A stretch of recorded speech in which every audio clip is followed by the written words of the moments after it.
call to order the regular meeting of the Committee on Ordinance. It's 6:35 p.m. on Tuesday, June 23rd. We are meeting jointly with the Planning Board. We're meeting jointly as two separate boards, and we're having essentially two separate hearings at once, but because it's on the same items, we want to take them up for discussion at the same time and not create redundancies for members of the public to have to make their comments before two separate boards. I'll just note the members present here for the Ordinance Committee are myself, Rebecca Lisi, City Councilor at Large and Chair. We have the Vice Chair, Juan Anderson Burgos, who's City Councilor for Ward 6. We have Terry Murphy, who is Ward 2 City Councilor, Libby Hernandez, Ward 4 City Councilor, and Linda Bacon, Ward 5 City Councilor. Thanks so much for joining us this evening. Rebecca, I'm here as well. I was just naming the Ordinance Committee members, but I will then note that we have Jim Leahy, at-large City Councilor here, listening in, as well as City Councilor at Large Joe McGivern. And I think that's the only other city councilors here at the moment. I think we should also move to the first item, and then the planning board should call to order their meeting. Rebecca, yeah, go ahead. Do you want to go? You'll need to do that. You should call your meeting to order, and then we'll go into the agenda. Eileen, would you just mind letting me know Gustavo's what name he's using on here? I just want to make sure that I don't believe I gave him the co-host ability yet. It's Zakwapa. Okay, thank you. Zakwapa@gmail.com. I see it. Thank you. Okay, so I would entertain a motion to call this public hearing to order for the planning board. So I think we need to open the public hearing because we have never taken this up before. But I would move to open the public hearing of the planning board to take up the ordinance or consideration of the ordinance related to backyard chickens. Great. So I'll second that motion. all right, all in favor? Aye. Aye. Okay, and then okay, so and then I will state I'll state again for the record that all of the members of the planning board are here. Myself, Eileen Regan as chair, John Kelly, Mimi Panich, Kate Crookmeyer, and Gustavo Acosta. great. I do also want to note that as Councilor McGivern noted earlier when we were all gathering, that we are making history here. We have not done a joint public hearing with the Zoom format previously. It has been a bit challenging to figure out how to ensure public access and participation, but I think we figured it out, and I want to just thank all the individuals related to the planning department and planning board, as well as Ryan, Allen, and anyone else who was involved in helping to coordinate the logistics here, so thank you for that. All right, so I'll entertain a motion to take up item number 2 on our agenda. So suspending the necessary rules and proceeding to item number 2, which is a joint public hearing of the Ordinance Committee and Planning Board related to an effort to enhance food access and security for our residents, that we expedite a backyard chicken ordinance, as well as review the permitting process for community gardens to ensure that it facilitates easy access and use of such sites. So moved. Motion has been made and seconded. All in favor? Aye. So moved. Just in terms of housekeeping, and we only opened the one public hearing. Does it make sense for us now, because you're proceeding with both matters at once, to open our public hearing on matters related to permitting for community gardens? Community gardens? Did you open the community gardens, Rebecca? It's written as one order. I don't know if it was noticed as one, or if we, because I definitely remember giving instruction that we wanted to only work on the chicken ordinance tonight, so I'm not sure if the way it was noticed included both or just one. Ryan, can you help us out here? Are you asking how they were noticed? Yes. It was noticed as the full order, so exactly order. the language of the order, which mentions both the community gardens and the hen laying ordinance as well. Rebecca, I can read the order if you need to for the record. I read the full order as far as I understand, and Ryan is confirming that we noticed it that way. So I think on the planning board's end, it does make sense for you to open the public garden, community garden public hearing as well. Okay, then I will make that motion as long as my chair agrees. Sure, yeah, I just wondered, go ahead. Okay, so we're gonna open the community gardens and we'll be discussing that as well. Do I hear a second? Second. All in favor? Aye. Aye. Opposed? Okay. Okay, so given, again, the format here, I think what makes the most sense is that we move immediately to public comment part of the hearing. And, you know, I think I'll just kick off in the fact that as the maker of the order, I was approached again by community advocates who very much want to renew this idea of having hen laying eggs in their backyards. We presently only allow for chickens to be kept in an R1A, so that's our residential single family agricultural zone with 5 acres of land. So it's very restrictive as of right now. And there's great interest in the community. I think there's a lot of people that are currently keeping chickens. I want to use, you know, some hashtag like quotation marks here, floating quotations here, like somewhat illegally. And I think that what we really want to do is create the ability for people to do it in a safe and respectable way, both for the animals and then also for any neighbors that may be nearby, anyone who's keeping chickens. So it's about permitting, regulating, and controlling the, you know, when and where and how we're keeping chickens in the city of Holyoke. We do have members of our City Hall staff. Sean Gonzales is here from the Board of Health, as well as the Board of Health Commission, Dr. Esteban Morales, and Eric Velez is here as the Animal Control Officer. So perhaps you'd want to make some brief comments first about what you think is important or positive or negative that we want to make sure that we're covering as we develop an ordinance. This is really an opportunity to get the ideas out there and help us structure how to create an ordinance that would work for the city. So if you have thoughts, we would love to hear them. Yeah, hello, everybody. I'm Sean Gonzales. I'm the director of the Board of Health. We have been in communication about this, excuse me, this proposed ordinance for some time now, and we've seen some initial drafts of what it might look like. And being the Board of Health, our concerns are also to make sure that public safety in this case, a sanitation and a epidemiological standpoint are maintained. And so some of our concerns are based around the sanitation issues that arise to the keeping of livestock. There isn't a blanket opposition to the sort of relaxation of some of the restrictions. I agree that limiting chickens to 5-acre parcels is extremely restrictive to most homeowners in the city of Holyoke. But some of the things that we would need is a defined permitting and enforcement that's clear about what is allowable and what's not allowable, but also a way for the inspections and permitting process that will need to be created to be clear and defined for both City Hall staff and also for owners or proposed owners of these coops.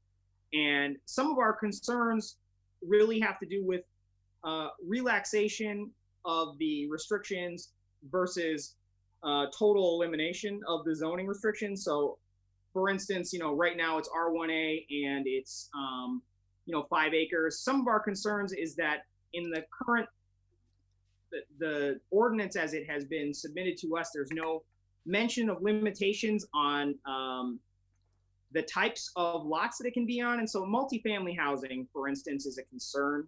Apartment blocks, condos, areas where residents, tenants do not necessarily own or have control of the property.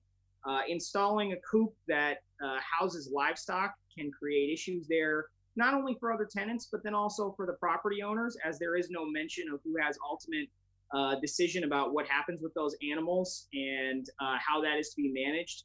The city ordinances leave sanitation issues sort of at the foot of the property owner, but the ordinance does not clarify how responsibility for chicken coops, whether or not they're erected within the confines of any proposed permitting, would be handled. So I think there's some clarification that needs to be made. And as I mentioned, I just don't think that apartment buildings are an appropriate place for the storage and keeping of livestock animals. I don't think that it's healthy or safe, and I don't think that the animals would be given an opportunity to have a safe home. We do a lot of inspections of those properties, and trash concerns are an issue. And so if there are issues with trash or usage of the space, illegal dumping, and then you have livestock there, I just don't think that that is the preferred environment, particularly if the chickens are not there just as pets, but they're there to create food that is, expected to be consumed. So that's one aspect. And then, when it comes to the actual health aspect, and Dr. Esteban can elaborate a little bit, but chickens do carry a variety of negative aspects, mites, lice, salmonella. We just dealt with a case of the Holyoke resident who got salmonella in keeping chickens in another city. So it's not something that never happens. It is an issue that you can be exposed to. There's avian flu. There's psittacosis. There's a long list of issues that can arise from the storage of animals in confined spaces and in homes. And then secondarily, when you create a new ecosystem with chickens, you're going to attract other animals, such as rats who are looking at the bedding, snakes who are looking at the eggs, and the mice or rats that are attracted to the bedding, predatory birds like hawks, raccoons, other animals that would typically be considered a nuisance animal will be attracted to these new environs that have been created with the bedding, with the animals, with the waste that is present. So those are sort of our collective concerns, that if this isn't well regulated, it will turn into a public health nuisance. So Dr. Esteban, do you want to sort of elaborate on some of the public health issues that can arise from improper keeping of animals? Of course. Hi for everyone. Esteban Del Pilar. I'm a member of the board and infectious disease physician by training. I think that when you're talking about chicken coops and keeping of hens in a backyard, you got to look at it at two things. One side is the health of the people around those chickens, and then you need to look at the welfare of the chickens themselves. If you look at the issues that could come about of people being exposed to chickens, like John mentioned, one of the biggest things that we are concerned about is possible infection with salmonella. Every year the CDC gets reported about 1,200 cases of abscesses associated to salmonella directly related to backyard chickens. So obviously cleanliness is something that needs to be taken into account.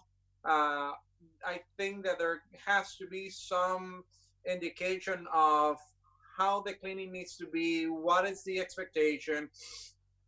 Obviously, that's not to say that there are people that might have some type of reaction to the chicken themselves. I've had patients that are very bad asthmatics, and when you get exposed to all the particles that are usually involved with keeping chickens and their excrement and their feathers and the bedding that you have to put down, that can trigger asthma attacks. So I can see some members of the community having issues with that.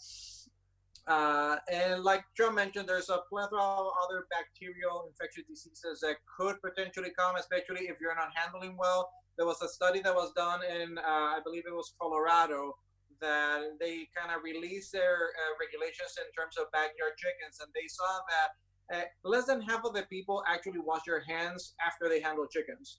And if you take that into context with everything that we're living with COVID-19, that's very worrisome. So there's a lot of hygiene issues that arise with this.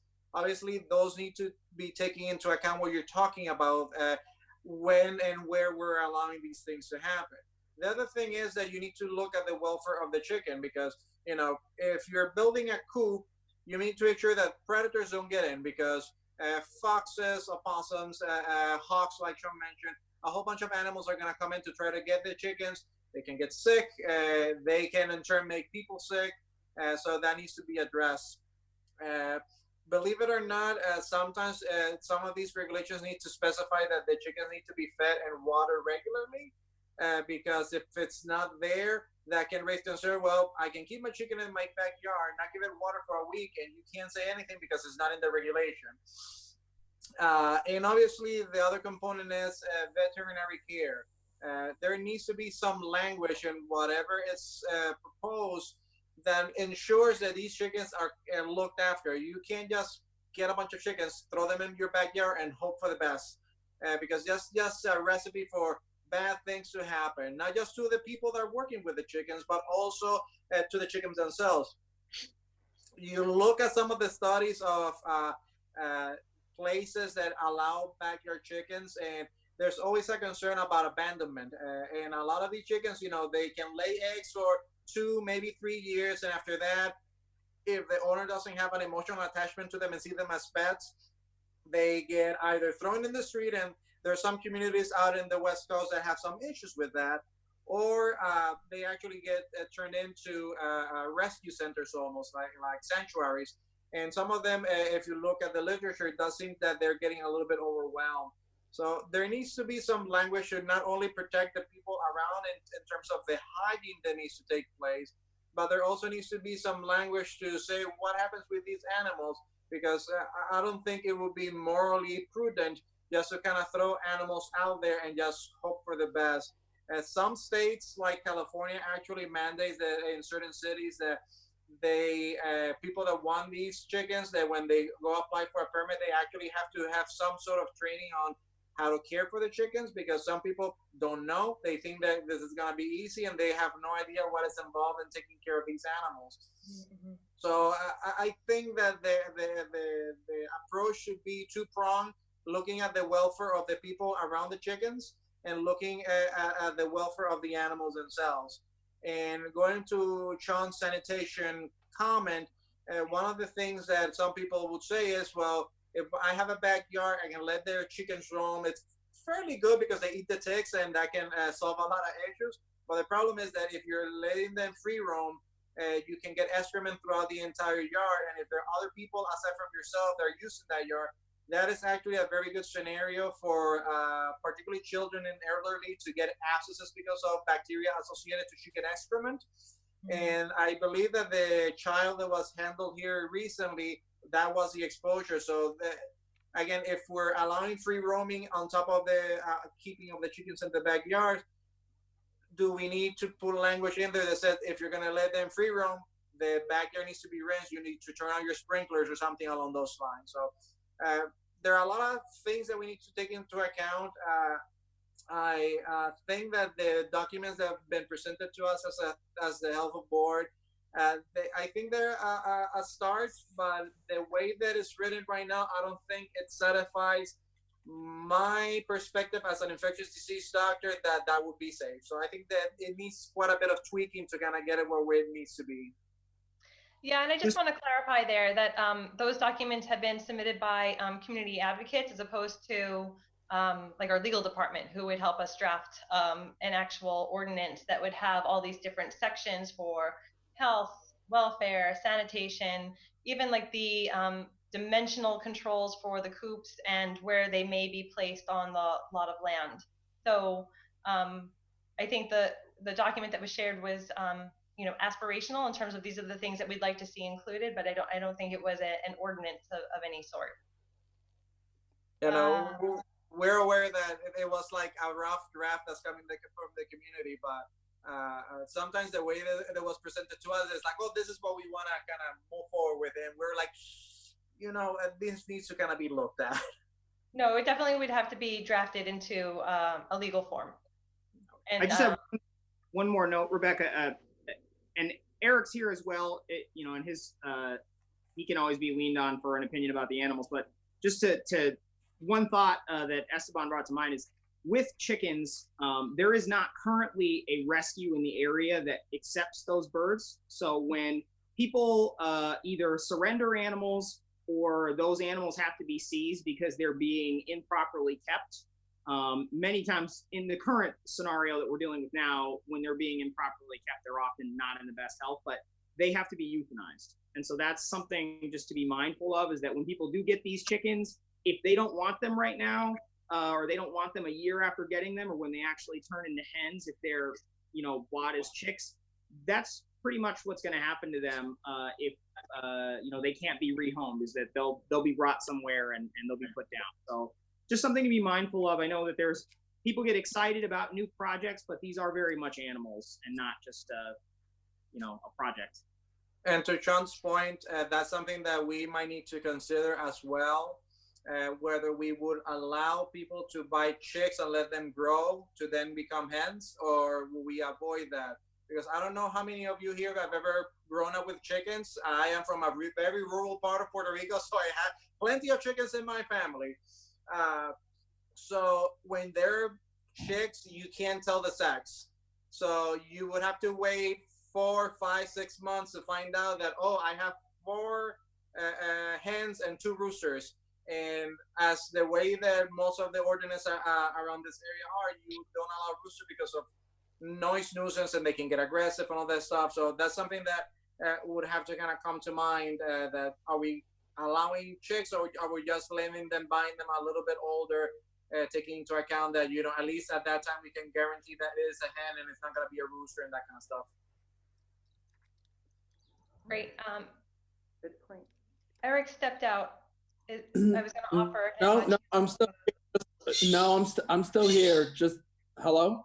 Yeah, I just, before we moved on from the Board of Health speakers, I wanted to see if you had anything to add, or if we should move on to.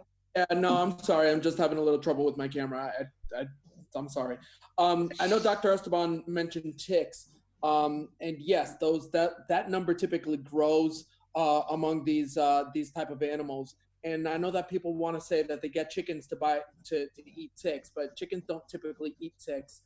Guinea hens actually do, and many people do not actually, in fact, buy guinea hens for their eggs, which is what you're proposing, is that people get these chickens on their property for eggs. Also, there's many others that haven't been touched on. Other what we like to consider as zoonotic diseases. Campylobacter hasn't been touched on. Salmonella has been spoken about. Then there's the E. coli. The state of Massachusetts has done a very good job over the last 10 years to flatten the curve on the West Nile virus that we do have currently in the city that we need to be vigilant of. Also, there's a virulent Newcastle disease, or VND, which is a very fatal and contagious disease affecting the respiratory, nervous, and digestive system of all these birds and poultry that people don't really necessarily even know of. And they want these birds, and keeping them in these maybe in these situations, in these scenarios, in these backyards that, as Sean mentioned earlier, the whole ecosystem of that backyard is now changing simply because you're introducing a new species, whatever you want to call it, a new animal onto the property. You're now introducing possibility of mice and rats, obviously, to that burrow into their beddings. Now, on top of that, you're looking at something as simple as rat snakes, which right now we primarily have in the west side of the city, in West Holyoke, because that's where all the chickens are, really, and that's where all the rats kind of hang out. Most of them. I'm not talking about the ones that people call about in buildings and this or that. So the possibility of introducing other wildlife, and I know that we've spoken about this, and we've talked about the possibility of raccoons and skunks and possums. Already we have them in the city, you're right, but bringing them in a larger number, and possibly adding fox and coyote, which we typically do not see a whole lot of in the inner cities, only looking for food, could possibly get someone, a child or an adult, injured unnecessarily, because now you're introducing a whole new, I guess, section of ecosystem into something as simple as backyard. Now there's so many people that do, and unfortunately I've spoken to many people that are also against it, simply because of the noises that they feel that all these chickens are going to create.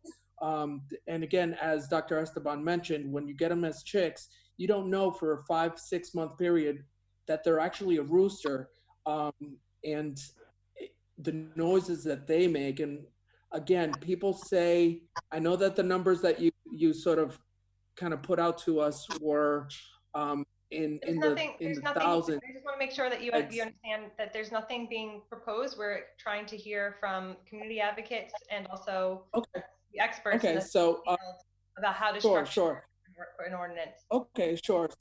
So let's be clear that the egg laying life of these hens that people potentially want them for eggs is only about 4 years, maybe 5 if you're lucky.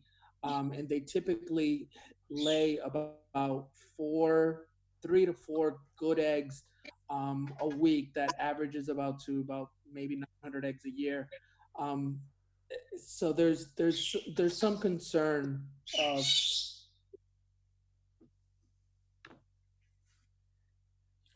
but there's other with the virulent Newcastle disease. People are working directly with sick birds, can become infected with mild symptoms, such as conjunctivitis. This is just something that we can maybe prevent with a little bit of education. And there is education out there for folks that don't really know what they're getting themselves into, or are just like starting novice. And I get this goes back. Can we move to the public's comment? I appreciate all your concerns, and I'm sure that they come from a very good place and very well informed. And at some point, I'm sure in the process, all that information will be taken care of. Is there a way to get more public comments from, instead of just officials? Are we in that section now? Gustavo, and I don't think we are, because I think we normally hear from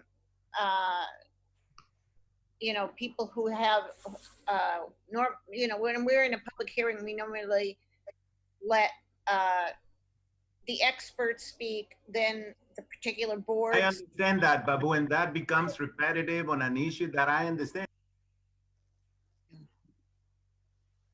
Oh, we've got him. Information that is also part of the, well-informed public, I would appreciate it. Okay. Sorry, if I may, we seem to have a brief break in these proceedings.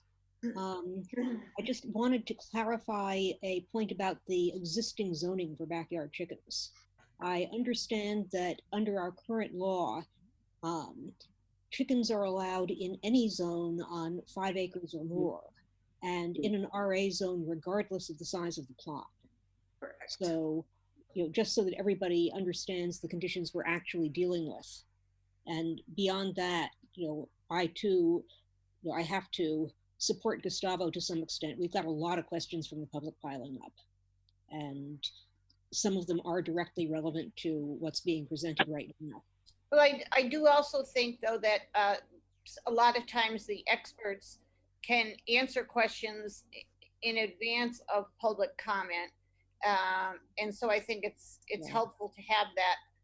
I personally had as a board member of the planning board, one of my concerns for this ordinance, and most every ordinance that we have in existence or we have tried to institute, is enforcement. And my question would be, I guess, to Mr. Gonzales and Dr. Esteban, presumably it would be the public health department that would be responsible for enforcing the ordinance. And I would like to know if you feel that the current staff that you have would be adequate to do that, and if not, how many additional staff members would you need, would you require to be able to do proper enforcement of the law if we create it? I would say, excuse me, that would be difficult to ascertain without knowing what the demand for the permits would be. Currently, we do have a pretty robust staff of inspectors, and then Eric is our only animal control officer, but he would work in conjunction with the regular health inspectors we have on staff. But I guess the answer to that is it would depend on the amount of community interest. I would also like the scope of the ordinance. So if we're creating, you could have chickens anywhere in the city, that's going to require more staff and manpower to manage and regulate than if it were, just one more zone. Of course. And then also the public demand within each of those, variations.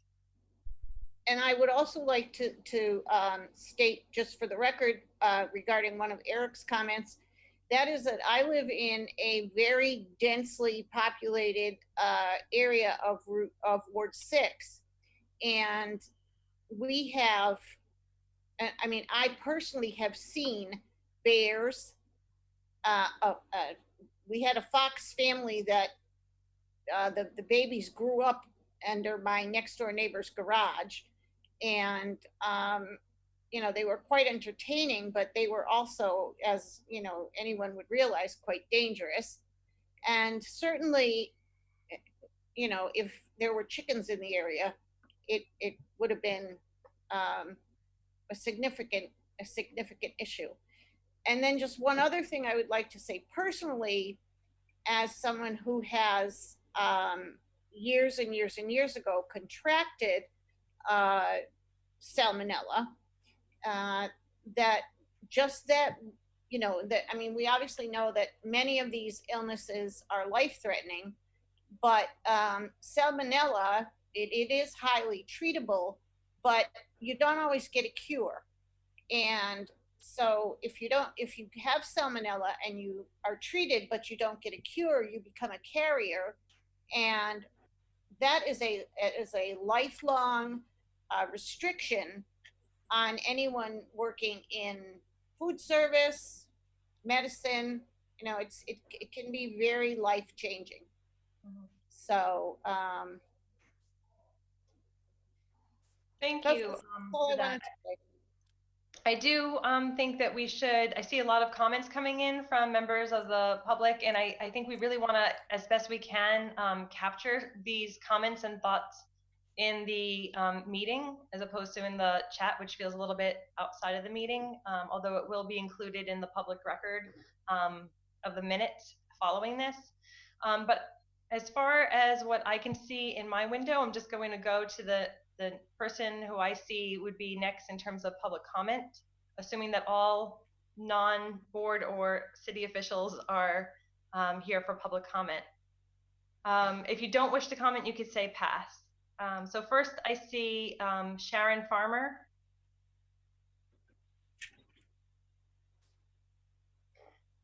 When you speak, you're going to need to unmute yourself and then state your name and address for the record. Thank you. Hi, I'm Sharon Farmer. I live at 195 Mountain View Drive. I have never owned chickens, but I'm very interested in chickens as an integral part of healthy gardening. I'm hearing your concerns. I think that there would be some really creative ways to deal with them. It also would be useful for us to hear how often in Northampton or East Hampton these diseases or major problems have come up. I mean, you've presented us with a lot of scary scenarios, but it's unclear how often this actually happens in communities that allow chickens. So some of your objections, I think, could be dealt with setback rules. Both Northampton and East Hampton have setback rules. You know, the chicken coop has to be so many feet from any other residence. So that could deal with part of your concern. Obviously, there's going to be a cost to monitoring and regulating. So, you know, why not charge a licensing fee in the same way we do for dogs? So you have, say, a flock of 4 chickens, $5–10 would be a reasonable license to help pay for the cost that the city is going to have to incur. I know there are other people here who are more expert than I am on chickens, so I now pass along the torch. Thank you. Thank you. Rebecca, if we could just make sure that people state their address in their full name when they for public comment. So just in case you didn't get it, it's Sharon Farmer at 195 Mountain View Drive. Thank you. So again, whenever anyone is called on for public comment, please state your full name and address for the record. I see a phone number, 537-2668. Is there someone there who wants to comment? This is Counselor Graney's number, and I'm listening in, and I'll have some comments, yes. Okay, great. Do you want to comment now, Counselor Graney, or wait until after the public comment period? We'll wait till after the public comment. One of my concerns is the legality of the city being held legal for any possibilities of people getting sick or anything like that. There could be a whole lot of legal ramifications, and those are concerns that I think if it puts the city in jeopardy of any lawsuits or legal problems, or the residents or the city is liable in any way. I know that somebody who probably owns the chickens could probably be liable or sued, but if the city is condoning it, they could also be sued as well. So those are some of my issues. So I'll be listening into what the people have to say. Thank you, Councilor Lisi. Sure, thanks for joining us. Okay, so then next I see Jesus Espinosa. Are you here to comment? Yes. Name and address for the record, please. Jesus Espinosa, 79 Lynch Drive. Yes, as a former Marine, I use this. It could be nice to have some type of hobby or to entertainment for PTSD, you know, some type of responsibility. But the way I see it is they make it so scary that chicken is so bad. When I hear in the background some parakeets, stuff like that, same thing. They're pooping all over the place. And what I mean here is it's guidelines. All around our neighborhoods for years, they have already ordinance. Chicopee has it, like you mentioned before, Northampton, Southampton, even West Springfield has some ordinance too. But the thing is, we jump in before in the negative before see the benefits. And it's a lot of people around here that are expert in this field can help us to develop some program. It'd be really nice to help us because it will help the community, especially single family houses. That's really the target. People putting building stuff like that. I don't see comment to add more negative to this great project. This way we got sustainable food. We could raise a few chickens in the back. People can pre-order to Turf University or another university or through different companies. The chicks itself, and they should be female. They guarantee that too. It's not just adding negative to this. I think it's a great project for our community to help. It will help for therapy for some kids too, especially with this COVID-19. There will really some stress, a little responsibility. It's to teach how to survive in this area. I believe in that. And responsibility to sue in the city, I don't see impossible because it's like you own a dog. Who's responsible? The owner. It's be the same area. That's the way I see it. I will pass somebody else to talk. Thank you. Thank you. I see Jennifer McManus. Oh, I think she just went. I think she just blank. Okay. So Jennifer McManus, Ward 7. I am at 57. Ms. McManus, your address? 57 Nonotuck Street. Thank you. All right. So I had written up a thing. So I'll read it. Okay. So quality security of our food system.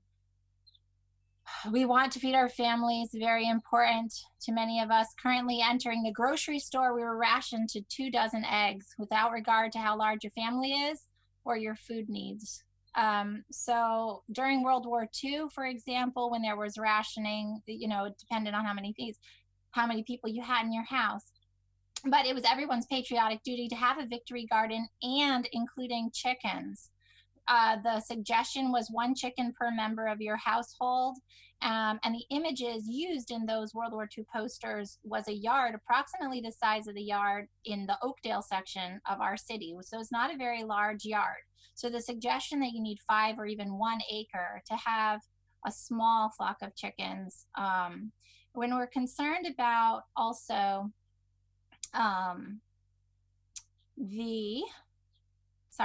when we're concerned about how the animals are treated, for example, was brought up, and we are concerned about how the animals are treated. And so if I go to the grocery store and buy a dozen eggs or a chicken to eat for dinner, those chickens were beak to beak, or their beaks were cut off in order so that they weren't pecking each other, and so they were contaminating each other with bird flu, which is why they're dipped in bleach after they're harvested.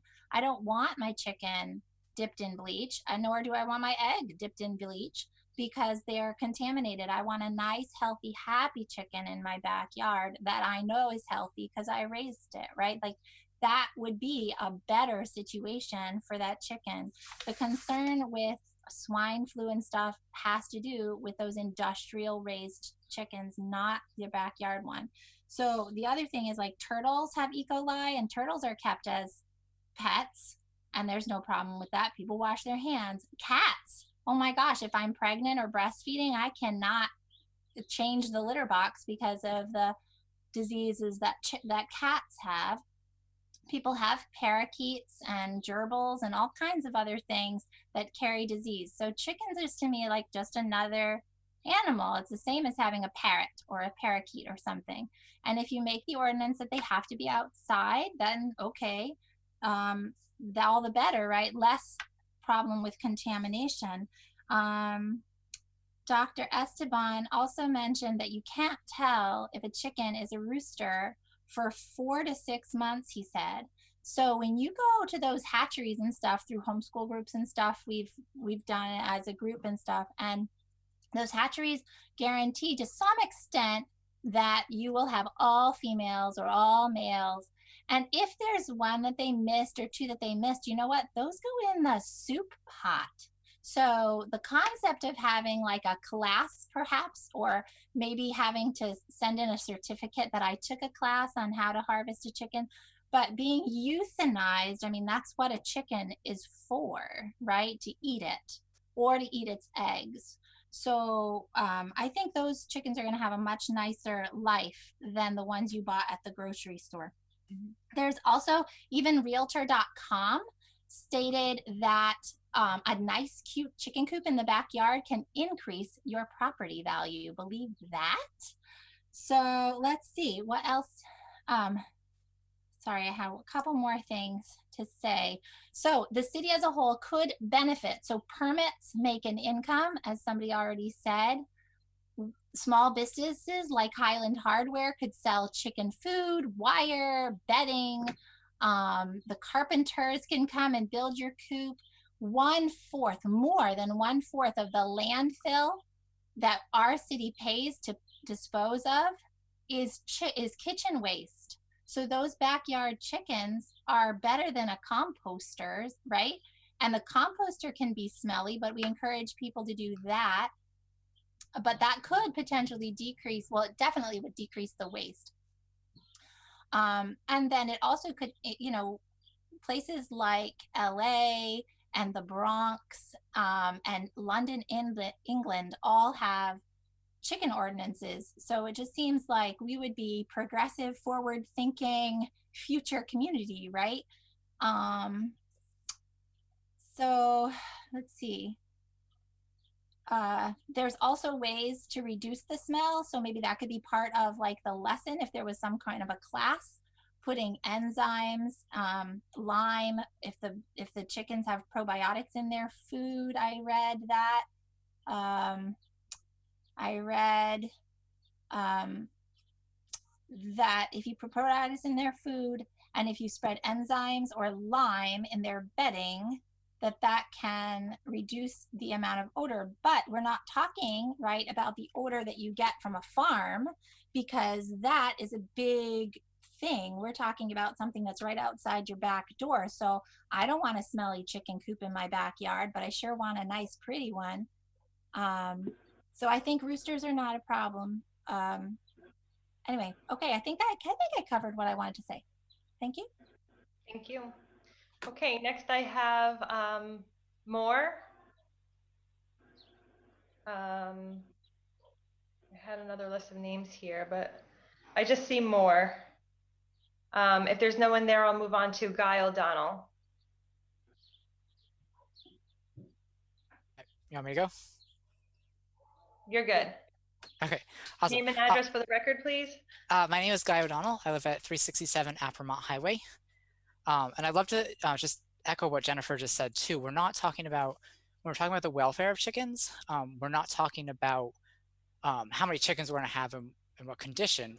We all eat eggs, so we are gonna have the same number of chickens. It's whether they're growing up in our backyards, foraging through our lawns and digging through kitchen scraps, or whether they're raised in a factory farm. All right, so let me get to what I was gonna say. All right, so yeah, thank you for taking time to listen to me today. I want to talk about why it's important, I think, that residents be allowed to keep hens. I think that this virus has shown more than ever how important it is to produce our own food. There's nothing like seeing bare shelves at a grocery store to show you that. We have four hens. They're 6 years old and they're still laying strong. We get about two to three eggs a day. We have some younger chickens coming up. So when those 6 get to be older, we're going to get about 8 eggs a day, which will really supplement our food that we're using quite substantially. Not only that, but the eggs are healthier. The yolks are a rich orange color, unlike the ones you get at a store, which are more of a pale yellow. The hens also do a bunch of work for us. They turn our compost pile. They love digging through it to eat the grubs and stuff, and it helps get that compost ready for our garden. Plus, they eat many of the pests in our yards. They do eat ticks. I've handed them ticks, and they eat it, literally turning that into eggs. They also make great outdoor pets. My favorite hen was Ruth. She would always follow us around whenever we did gardening, and she would jump in any hole that I was digging, even as I was digging it, and snatch up any worms or grubs that she could find. And she was just really persistent, and she ended up getting me to dig through the dirt and find her grubs and worms too. They're also great pets for our 2 younger boys. They provide endless hours of chasing, catching, and releasing. My oldest loves to just pick one up and just pet her for ages, whether she likes it or not, but they're good sports about it. Also, getting baby chicks this year has been the highlight of the year, and a year that we really need some good things. I remember when I was a young child, we went to a farm. We got to go into the brooder and actually hold a baby chick, and that was just a lifelong memory. So I hope that they have that as well. So yeah, I mean, in summary, what I really think these hens are important to build the resilience, our food resilience in the city for our residents, in a time where it seems like it's going to be very desperately needed. And also they're just enjoyable to have around too. All right, thanks, that's all I got. Thank you. Elizabeth Ramirez. Thank you. Jennifer and Guy have already said a lot of the things that I was going to say. Address for the record, please. Oh, I'm sorry. Elizabeth Ramirez, 205 Bemis Road. Thank you. So I'm not going to speak very long. I just agree with all of their points. I have raised chickens before. People have done it for thousands of years. It's important to be safe, but it's also not rocket science. We can all figure it out. It's a very natural part of life. And I agree that our product that we get is a lot safer for ourselves, our communities, the planet than the factory farming food that we eat now. That's very unreliable in these times. And also, as far as salmonella is concerned, turtles have salmonella and they are not regulated by the city of Holyoke, as far as I know. So I'm going to leave it right there. Thank you very much. Thank you. Andy Fisk, address for the record. Thank you, Councilor Lisi. Andy Fisk, 118 Madison Avenue. Just appreciating our health experts in town thinking through the complications that may arise with chickens, but I do believe that a sensible ordinance is very possible that would support rearing backyard chickens. A lot of this is a lot of common sense. And I think the pandemic also illustrates that we have learned a lot about the very simple action of hand washing. And that's going to do a tremendous amount to be able to manage the complications that may arise from backyard chickens. So I'm fully supportive of creating an ordinance that is sensible, manages capacity, but is not overly restrictive and allows for access for many members of the community to raise backyard chickens. Thank you. Thank you. Norm DeShane, address please for the record. Hi, 30 Argyle Avenue. I guess I just, second, third, fourth, what Jennifer McManus and Guy said. I do have a couple of statements around salmonella. I think that's really an irrational statement because if you look at most of the cases of salmonella, it's not directly related to backyard chickens or owning chickens. So I think we look at other avenues when somebody presents with salmonella poisoning. It's generally because of undercooked meat or eggs that are improperly cooked that we purchase at any store, including Costco's, where they're mass produced. The other thing is there's irresponsible pet owner no matter what. I mean, there's stray dogs being picked up all the time. There's cats being picked up all the time. And people that just aren't taking care of their pets. And the city does the best that they can with that, but I don't think chickens are going to be any different than, say, your pet owner that gets a cute puppy that's adorable and then 2 years later is letting it loose on the street or dropping it off at the pond. So that's really all I have to add. Okay, thanks so much. Let's see, I have Amy Calandrella, address for the record if you're speaking. Hi, let me get this video up. Hi, 75 Merrick Avenue in Holyoke. So I'm speaking as a resident, as a homeowner, and not as an expert, but just as somebody who lives here and has lived in Holyoke for the last 10 years to say that this is part of the city that I want to live in. I live in Holyoke for a lot of reasons. But one thing that's a drag about living here is that I can't put chickens in my backyard. And that's too bad. That's not the kind of town I want to live in. I appreciate y'all taking a chance to look at this. I understand that it involves a lot of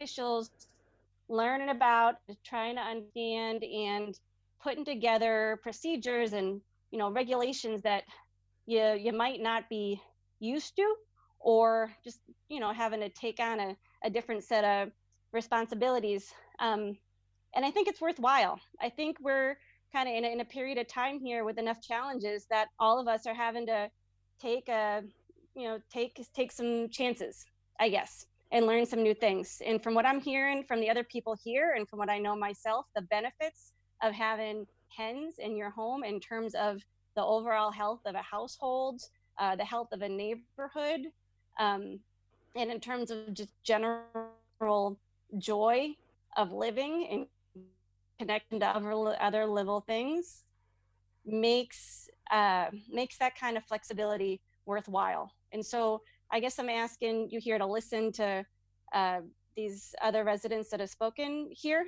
and then also to me, and to help make this the kind of town that I want to live in, and I can live the way I want to. Thank you. Andrew Pasquale, address for the record, please. Hi, I'm at 27 Keith Avenue. I don't have a whole lot to add to what people have been saying. I just generally agree that it would be great to be able to have an ordinance for chickens in Holyoke. So thanks for listening and considering it. Yeah, thanks for participating. Let's see, Burke Winslow. Address for the record, Burke Winslow.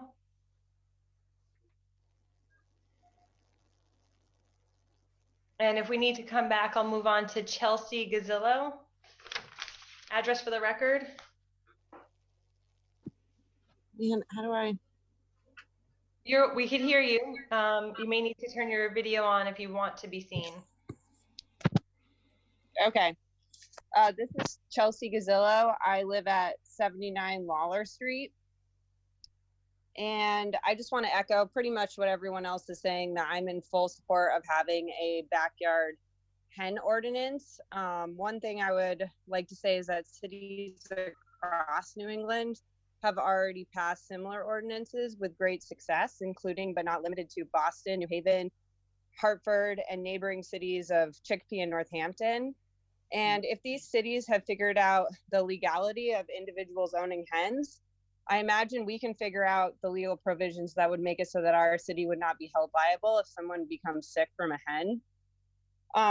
As somebody that works for a national organization that promotes farmland protection and farm viability, American Farmland Trust, I think that it's a long time coming for Holyoke to pass this kind of ordinance, and that, you know, to other folks' points earlier, we should know where our food is coming from, and that's one thing that the pandemic has brought to light, that we need to work as a community to create a sustainable food system that's going to support all the residents of our community, and being less dependent on chicken eggs that were produced in confined animal feeding operations or CAFOs or factory farms, I think is prevalent at this moment.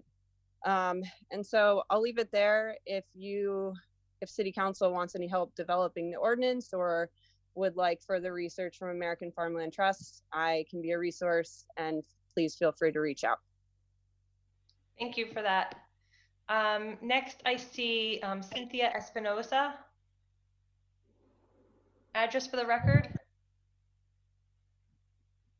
Hi, everybody. I'm actually a CD employee, so I'm sort of been in. Oh, I'm sorry. That's okay. I forgot about that. So good evening, everybody. So my name is Cynthia Espinosa. I'm the Senior Project Manager at the Office of Planning and Economic Development. And as part of my role, I oversee the Holyoke Massachusetts partnership with the state's Department of Public Health. So my job is to research and propose strategies to promote opportunities for healthy eating and active living in our city for our Mass in Motion's mission. So the Mass in Motion partnership started back into 2011, 2012, and it was named back then Healthy Holyoke, while being home at the Board of Health. And then in 2016, the Mass in Motion position was moved to the Office of Planning and Economic Development, where it is now. So my role in the city has been to work closely with city departments as well as community organizations and residents to implement physical, systematic, and environmental changes. Some of the accomplishments of this position over the years, which continues to encompass my work today, have been the Complete Streets Ordinance and projects, the creation and interface of the Holyoke Biking and Pedestrian Committee, the Holyoke Freight Farms partnership with Holyoke Community College, and the Valley Bike share system. So we have, as a city, continued to make strides towards active living strategies, and we will continue to do so. As well, we hope to move forward to strategies about healthy eating, including food access. So towards that end, I have gathered initial materials research that both Shaw and Councilor Lisi have mentioned from other communities to identify adequate practices for both backyard hens ordinance and urban agriculture ordinances. So opening ways in which communities can increase their food security locally, including by small plot food gardens, and having egg protein can be very powerful for the community, and economic empowerment tools. They can aid in reducing the stressors created by food deserts, provide food access resilience in times of economic turndown and turmoil to food systems, and as seen during the COVID crisis, can help build an alternative sustainable food production opportunities in an ever-changing climate.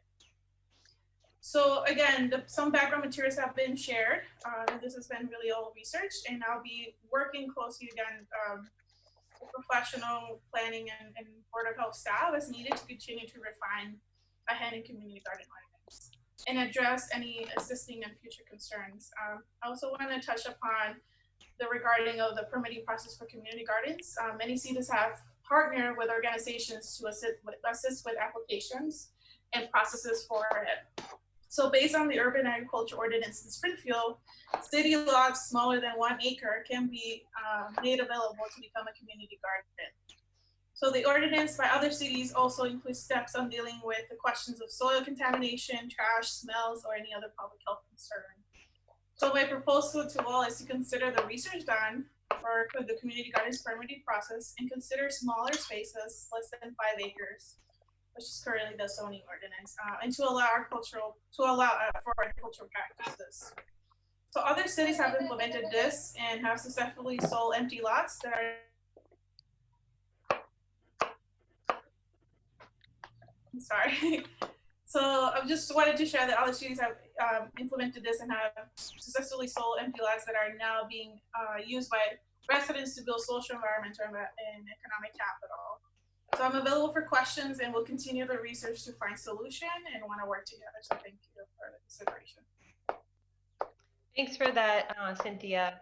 And I just got a note from Katie Moonen, who had volunteered to provide translation services for anyone of our Spanish-speaking residents this evening. She's going to need to take off in the next half hour or so. So are there any Spanish-speaking residents who would like to utilize the translation services while Katie is here?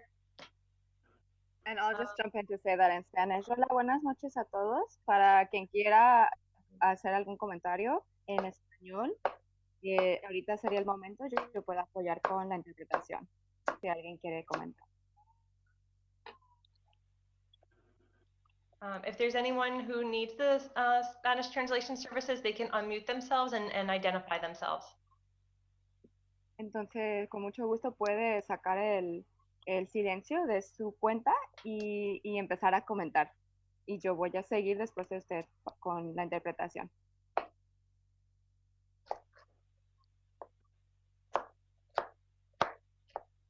I think we're all set, but Katie, if you don't mind hanging around, and then we'll do another 10-minute check before you have to take off. Yes, thank you. Okay, so then in my list of names here, I have next Kara Nye. Hello, my name is Kara Nye, and I live at 801 Dwight Street. I first want to second Jesus and Jennifer and Guy and Elizabeth and Andy and Amy and Cynthia and Chelsea's comments. As far as I can see, the issue of backyard chickens and easier access to community gardening is at its core extremely simple. Will we or will we not as a city take measures to make it easier for families to access healthy, safe, and sustainable food sources for their children? In a city that is in large part a food desert and during a nationwide economic crisis and pandemic, which makes the need for access to food all the more vital for our community, which is 46% food insecure. I mean, the question at hand shouldn't be, are there any complications or challenges for city government regarding this proposal? The question should be, do those challenges outweigh the benefits of increased quality food access for its residents? There's only one obvious answer there. A no vote represents prioritizing the petty and the easy over the needs of the residents who are in need of better local food options. I'm a renter in Holyoke. I'm perfectly capable of raising chickens responsibly if I choose to, and I'm not an outlier. Yes, there are complications, just like with a billion other things that cities successfully regulate. And just as a side note, salmonella is a problem of safe food handling, not of responsible pet ownership. But it's not our job to provide detailed evidence and arguments against every counter argument that could come up.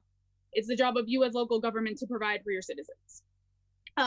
If there's so much expertise among you, why not put that toward making things better for people instead of fighting against it? Of course, that being said, many people in favor of this ordinance are extremely knowledgeable and more than willing to help. Will it be a nominal increase in logistic work to manage registering and tracking? Barely, but sure. Great. Perhaps an opportunity for a job in a city full of qualified, newly unemployed people. There's just no way that the challenge of figuring this out is more difficult than the benefits to residents' access to food in the form of backyard chickens and access to gardens provides. The bottom line is give people the opportunity to feed themselves responsibly, sustainably, and safely. It's well within the expertise and resources of the city to pull this off. I just don't believe there's any argument against this that isn't something we can overcome. And most are at the core petty and ridiculous, because the argument for it is to give people access to food. a far more compelling argument than that for dogs and cats, which people are trusted to care for responsibly all over the place. I want increased food security for Holyoke. And if you're here listening to this, I know that you do too. This would be a big step forward toward the more thriving and forward-thinking city that everyone on this call wants. Thank you. Next on my list is Daniel Lefebvre. Are you here to comment? Address for the record. I'm going to pass. Okay. And then I see, everything switches as soon as I start talking. Sorry, folks. Margaret Wise, are you here to comment? Yes, hi. Okay, great. Address for the record, please. 50 Francis Avenue, Holyoke. Thanks. Go ahead. So I'm Margot. I have an agricultural background.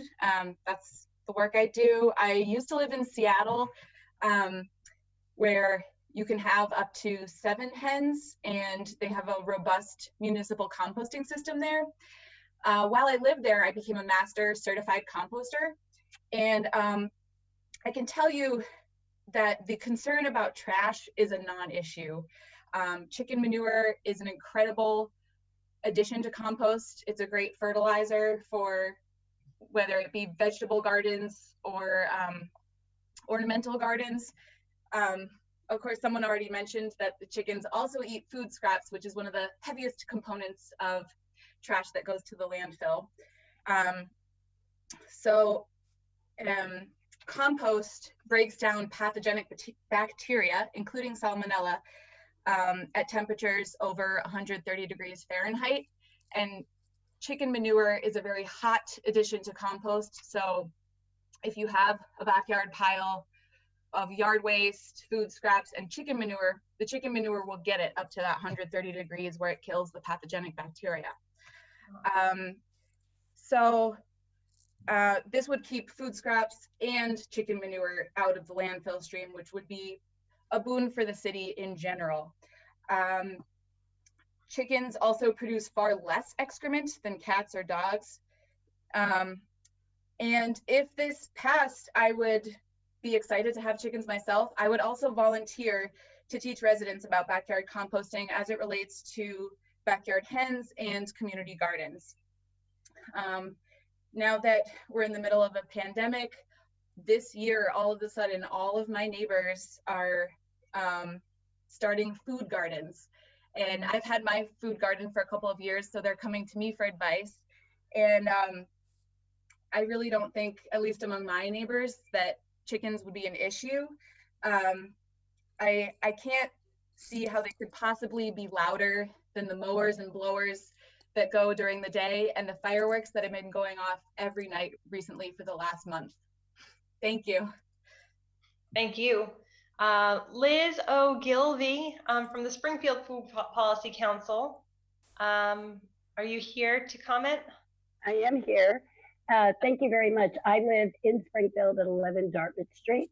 Thank you. And I'm here. I don't live in Holyoke, but I do a lot of work with many of my partners and allies and friends have spoken tonight.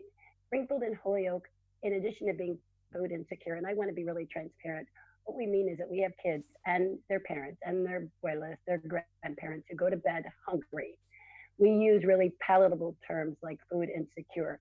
Right now, as we are meeting, there are mothers who cannot feed their children.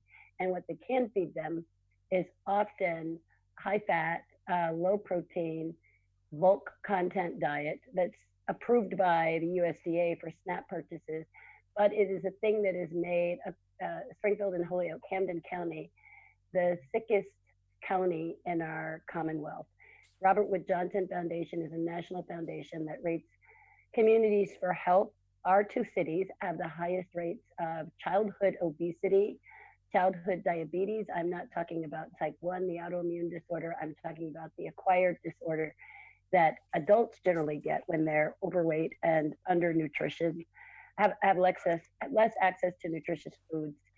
But now our kids are getting sick with it, and I have been working in my professional relationships with the Springfield Food Policy Council, with the Mass Food System Collaborative, which wrote a state plan for our entire Commonwealth, and a huge section of it was about increasing access for marginalized communities, and Holyoke was smack dab in the center.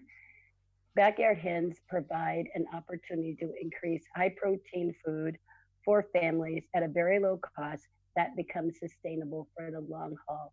Our two cities are the only two cities that don't have affirmative chicken ordinances.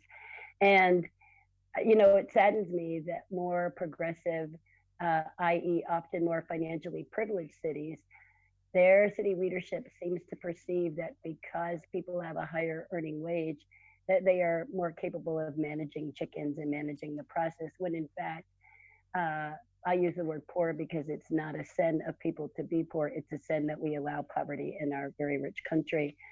People who are dependent upon chickens for their food are going to care for them, keep them clean, and manage them twice as effectively as anybody who's trying to get a pet. That's just the reality. And so I really want you to think about it from a food access and a public health perspective. And I appreciate that there was some balance from the experts, but it's really important to note that because someone has a degree in public health or even has a designation of epidemiologist, that's a very specific term used for a very specific scope of study. So just because somebody has an epidemiological degree doesn't mean they studied chickens. So let's be really careful how we describe people as experts. And then on the subject of gardening, there should be no argument against community gardens or backyard gardens. We have a number of community gardens. We have a number of farm sites. I chair the board for Gardening the Community, which is an urban agriculture youth development organization. We have a farm stand in our poorest zip code. People are shopping for fresh organic produce every single day, and they are able to use their SNAP and EBT benefits. And that work really grew out of the support of backyard gardeners and home gardeners. This year, the Food Policy Council received a small unrestricted grant. And in less than 5 weeks' time, we installed 52 raised bed backyard gardens filled with organic soil, provided seedlings, and provided these raised untreated wooden beds. And I am very pleased to say that 7 of those gardens went to families in Holyoke who otherwise would not have access to improve their food. So I'm vested because I want Springfield, I wish we weren't going to be the last city, but I'd love to be able to get up and say we passed an ordinance following the lead of our very smart sister city, Holyoke. And now Hampden County is 100% chicken eligible. And I want to see people growing food. When children grow a cherry tomato for the first time, whether it's in school or with their families, it changes how they feel about their food, their relationship to food. Holyoke has one of the largest populations of people who I don't refer to as farm workers. They are farmers farming on other people's land. And they are working at Valley Farms across the valley, feeding lots of people, and they can't feed themselves because they don't have access to that same kind of food. I appreciate the generosity of this council for letting me speak so long, and my friends in Holyoke for inviting me. Thank you. Let's see, Darlene Elias, address for the record if you're speaking. Hi, my name is Darlene Elias. I'm from 17 Clark Street up in the Elmwood Oakdale section, and thank you for having this hearing. I don't want to be repetitive because a lot of good things have been said already thus far, but what I do want to say is that this is an issue that has been fought over and over again here in Holyoke. And it appears to me that this issue has become one of class and privilege. Every single time this issue comes to the forefront and is debated, what you have is property owners, individuals in the upper parts of Holyoke who are more concerned with the impact that having backyard hens may have on their property. And this becomes the major issue of the time. And the demographics of Holyoke clearly shows that there's a large number of impoverished individuals who live in Holyoke who are Puerto Rican, more than 50%, and are concentrated in the lower wards of Holyoke, and they do not have equitable food access. There's a food desert going on in Holyoke. In the lower wards of Holyoke, we do not have good quality supermarkets. The only one there is Seatown, and even they are challenged with getting good organic food in Seatown. This is a major issue, and now in these difficult times that we are encountering right now with COVID-19, with the economic insecurity, this is also a major issue.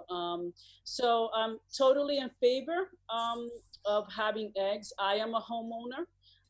You know, being able to raise my own eggs and having backyard chicken coops, I don't think that it's going to impact my property value at all. I think that this is very, very manageable. There's no reason why Holyoke cannot do it.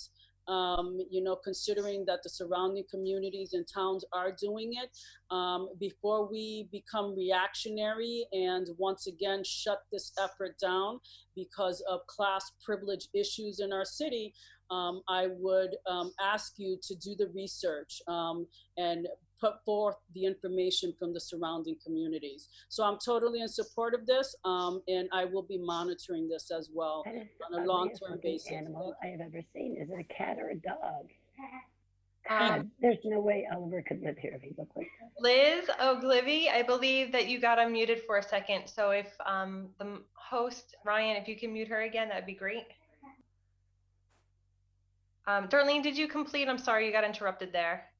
That's okay. I just wanted to, again, ensure that people understand the emphasis of that this issue has become an issue of class in the city of Holyoke, and the majority of people who are against it are the people who are privileged, living in very comfortable, nice homes, who have access to good quality food and health, and who are not struggling to feed their children every day and live in communities that are very deprived and that are deteriorating. And that's something that we need to consider here in Holyoke. We need to make sure that we're uplifting our community here. And the majority of people who are suffering in this community are the Hispanic community.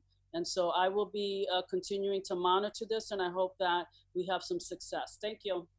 Thank you. Next I have Deborah, no last name. Deborah, we'll need your full name and address for the record if you're speaking.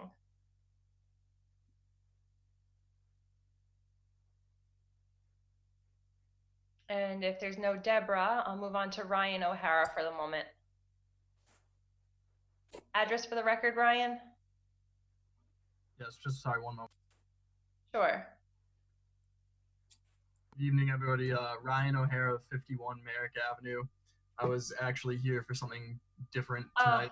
But sorry about that. After hearing everybody speak in the presentations on this issue, I do want to add my voice to the chorus of people saying I think this is a incredibly smart, proactive thing for those of you who are in our planning and ordinance departments to be considering and making an option for families in Holyoke. I think that very important points have been made about how this is a simple measure that people can take that opens up really life-changing opportunities for people in terms of whether we're talking about the chickens, actually being able to keep chickens and foster as a food source, or community gardens. And these are things that we should be encouraging in our community, not discouraging through zoning or any other ordinance restrictions. So certainly, you know, the concerns that have been raised, I think there's ways to work around that. Those are, someone said, and I know there's been many people speaking, so I'll try to wrap it up, but someone said those are challenges, but they're things that are totally accomplishable to get around for the end goal of having people able to produce their own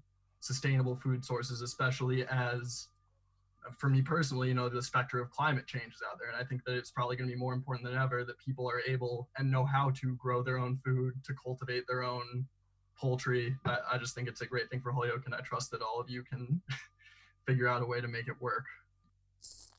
Thanks for that. Let's see, next I have Moore. Are you joining us again?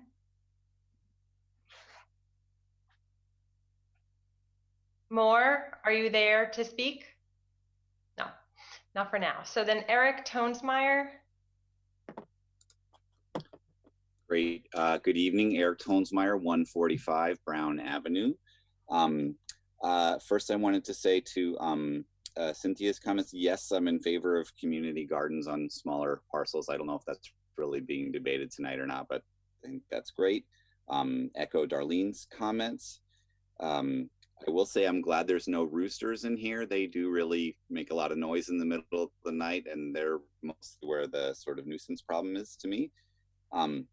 I agree with folks that we shouldn't hold chickens to a higher standard than we do dogs and cats, which have rabies and toxoplasmosis and all these things as possible concerns. I'll say that it is a great experience for children, and I know that Carrie Sears at 4-H over at UMass would love to come and do something in Holyoke again with kids and chickens.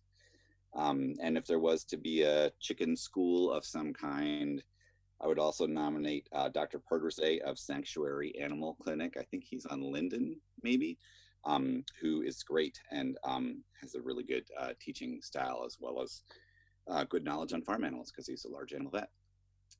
Thanks, everyone. Thank you. Let's see. I see Neftali Duran. Are you here to comment? We'll need name and address for the record. Yes, thank you. Neftali Duran, 11 Arbor Way. I'm just gonna echo everyone's comments, and but I'm also gonna add that as someone that has been working on food justice at the national level, it's really disheartening to know and to experience every day that a lot of our community still experiences food insecurity. As of last year, we had about 38% of our community on SNAP, and yet even the farmers market doesn't have a terminal for SNAP and HIP to take advantage of fresh fruits and veggies. I work for an organization called No Kid Hungry that does work at the national level. And my job is not only to work with communities to teach cooking skills and nutrition education, but also to help my organization figure out ways to end childhood hunger at the national level. I am a resident of Holyoke. I live in a condo, so I'm not looking for. I will never be able to have chickens, but I don't think that was an issue. I believe the draft that was shared with the health department and with everyone else was just that, a draft. And I'm also here to offer to be a resource. I partnered a few years back with the Harvard Food and Law Lab to actually write a draft with regarding this issue. So I just wanna echo once again with the food insecurity skyrocketing in Hampden County to 46%. We don't know what the future holds, and it's really important that we are prepared, especially for those residents of Holyoke who are not only food insecure, but they live way below the poverty level. Once again, I'm a resource for City Council, and I'm here anytime. Thank you so much. Let's see, Jesse Peon, are you here to speak on this issue?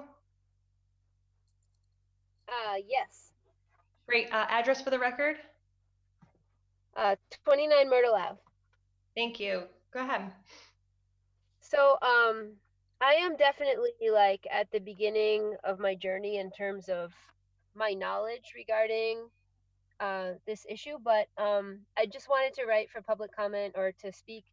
I am interested in keeping a small flock of hens for laying eggs, helping with pest control, and fertilizing the garden and yard. I do have friends who recently moved from Oakland, California to Western Mass, and they were allowed to keep chickens in a fairly small yard area. So I really believe that if bigger, more densely populated areas and cities can allow backyard hens, that we can make it work in Holyoke. To me, another benefit that I think is really important is the chicken's ability to consume a lot of kitchen waste, which would help to keep that material out of the landfill.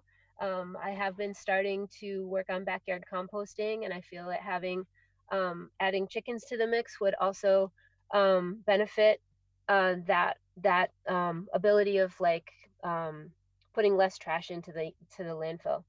I also was doing some reading regarding the minimum amount of space requirements for chicken coop and backyard outdoor area. And I feel like a lot of homes in Holyoke definitely exceed the amount of area that is needed for caring for backyard hens. I think that we can have reasonable expectations, whether it be some type of permitting and application process or inspection, things like that, that we could definitely make it work as a city.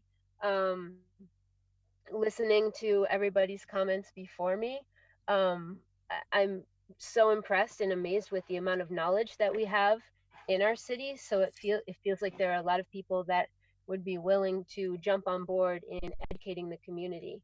And I would be so open to joining some kind of chicken class or community where I could learn more regarding how to care for and raise chickens in a healthy, sanitary way in my backyard. Thank you. Great, thank you. Let's see, I have Jennifer Albertine. Are you here to speak on this issue? Yes. Address for the record, please.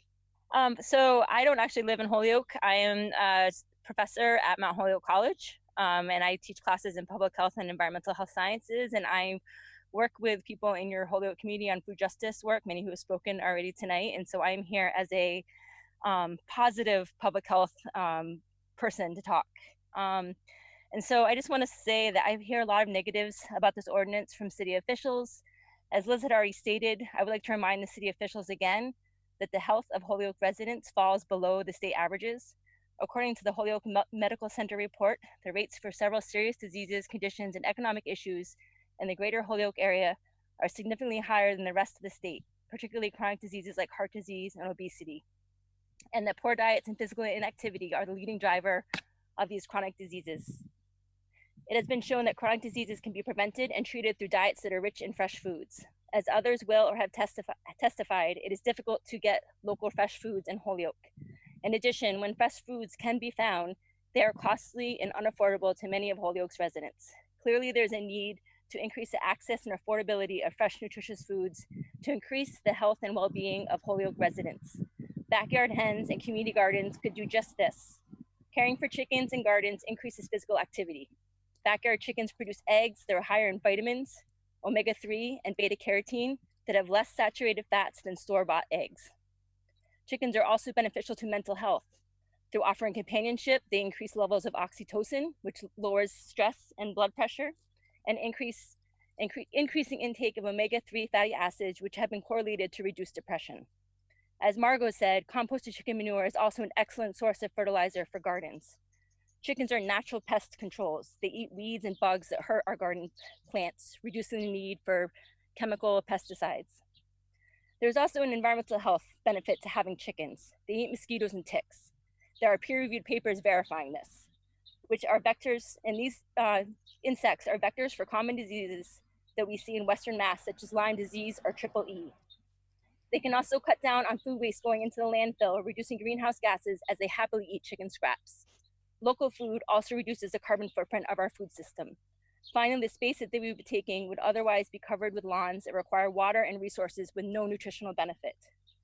Concerns of the negative health impacts of backyard chickens are easily preventable through education and awareness. Chicken manure production in backyard coops is much less than farms due to the small scale of backyard coops, and easily manageable through cleaning coops and composting or sending the bags to landfill, like we do all our other pets. Exposure to Salmonella, Campylobacter, and E. coli can be prevented through washing of hands and laundering of soiled clothes. Mites, lice, and fleas can be prevented through allowing chickens to take dust baths. There are natural remedies for small infestations, and more severe infestations can be treated with over-the-counter medicines found at local supply stores or from a vet. The attraction of other pests can be reduced through keeping a clean and secure coop. Residents of Holyoke are capable of learning how to and following through with taking good care of their chickens and reducing the negative public health impacts, and should be allowed to do so. Thank you. Thank you. Okay, so I think at this point, Britta, and we're starting to wind down with the folks that are here for public comment. Britta, are you here to talk on this issue? But there we go, and I'm unmuted. Hello. Yes. I'll be brief. In that, address for the record. Terrific. Address 40 Morgan Street. Thank you. I know that we have a lot of loud dogs in our neighborhood. And I know from experiencing my sister's chickens, she lives in Millers Falls, her chickens are so much quieter than any of the dogs in her neighborhood. So if anybody's concerned about that, I would say chickens are quieter than dogs. Thanks. Okay, thank you. Councilor Lisi, I did not get Britta's last name. Sorry, Dempsey. Thank you. And Councilor Lisi, could I also ask that anybody that read their comments, if they could be so kind as to maybe email them in for public record? Sure, and I'm going to assume that public comment at holyoke.org would work for you, Sharon, or do you want a different address? I don't, a different address maybe. oped@holyoke.org? OPED at holyoke.org. So anybody who read their comments tonight, if you could email them over to Sharon in our Office of Planning and Economic Development, OPED at holyoke.org, that would be helpful. Thank you. Okay, so I'm just going to try one more time for some of these folks who are on here that haven't yet responded, but are still waiting. Moore, are you here for speaking on this matter? Nope. And Deborah, are you here for speaking on this matter? And is there anyone that I've missed at this point? Okay, so then, you know, we spent a good deal of time on this issue. I would turn it over to counselors or members of the planning board who'd like to make any final comments on the crafting of a hen laying ordinance. And then I would suggest we keep the public hearing open and we'll take it from there. Excuse me, Councilor Lisi, are you going to get to any of the comments in the chat for the public record? Or are you just going to leave it to those that actually spoke? I'm not sure if I'm seeing the comments in the public record. The chat at the bottom of the screen, have you opened up the chat? Mm-hmm. There was a Norm Duchesne that asked a question. Elizabeth Ramirez asked a question. Can you list them then, if you have a record of them? They're in the message box. Right, but that's going through the entire chat to identify questions when we have a number of other items on our agenda to cover this evening. So, did you keep track of this is going to get printed out. It does get saved to my computer. I just didn't know if we wanted to make record that people are asking a question. Like Natalie Duran wants to get access to the studies Esteban was referring to. Mm-hmm. So I don't know how you want to address those other questions. I think we should just register the questions, and since we're keeping the public hearing open, we can address the questions at another time. But if you've been keeping a list of the questions, Sharon, perhaps we could read them into the record. And if I can just hop in here for a moment, there is one question that was raised early that I think is probably worth bringing out because it has general application. And that is a bunch of people were asking about the studies that our public health experts have been referencing in their presentations. And, you know, I agree that it would be nice if we could all see those documents and review them ourselves, you know? And I think that's true of any studies that anybody has relied on. You know, whether you, I'm sorry? That anyone has mentioned this evening, if we can have any of those resources. Yeah, I think that the more information and the more underlying studies we can get to and look at as we develop this, the better. You know, my impression so far is that this is totally doable, but it's going to be complex, and we'll be able to draft it more effectively when we all know what we're looking at. Thank you. Let's see. Go ahead, Sharon. And then I see a couple of hands in queue here, Sean and then Linda. But go ahead, Sharon. I didn't say anything. No, it wasn't you? No, Okay. I think it was Linda. Okay, Linda then. Thank you. I just wanted to be sure that we do put emails that we were sent relative to this public hearing into the record also. I think it's late in the hour now to be reading them into the record, but perhaps that can happen at the next public hearing.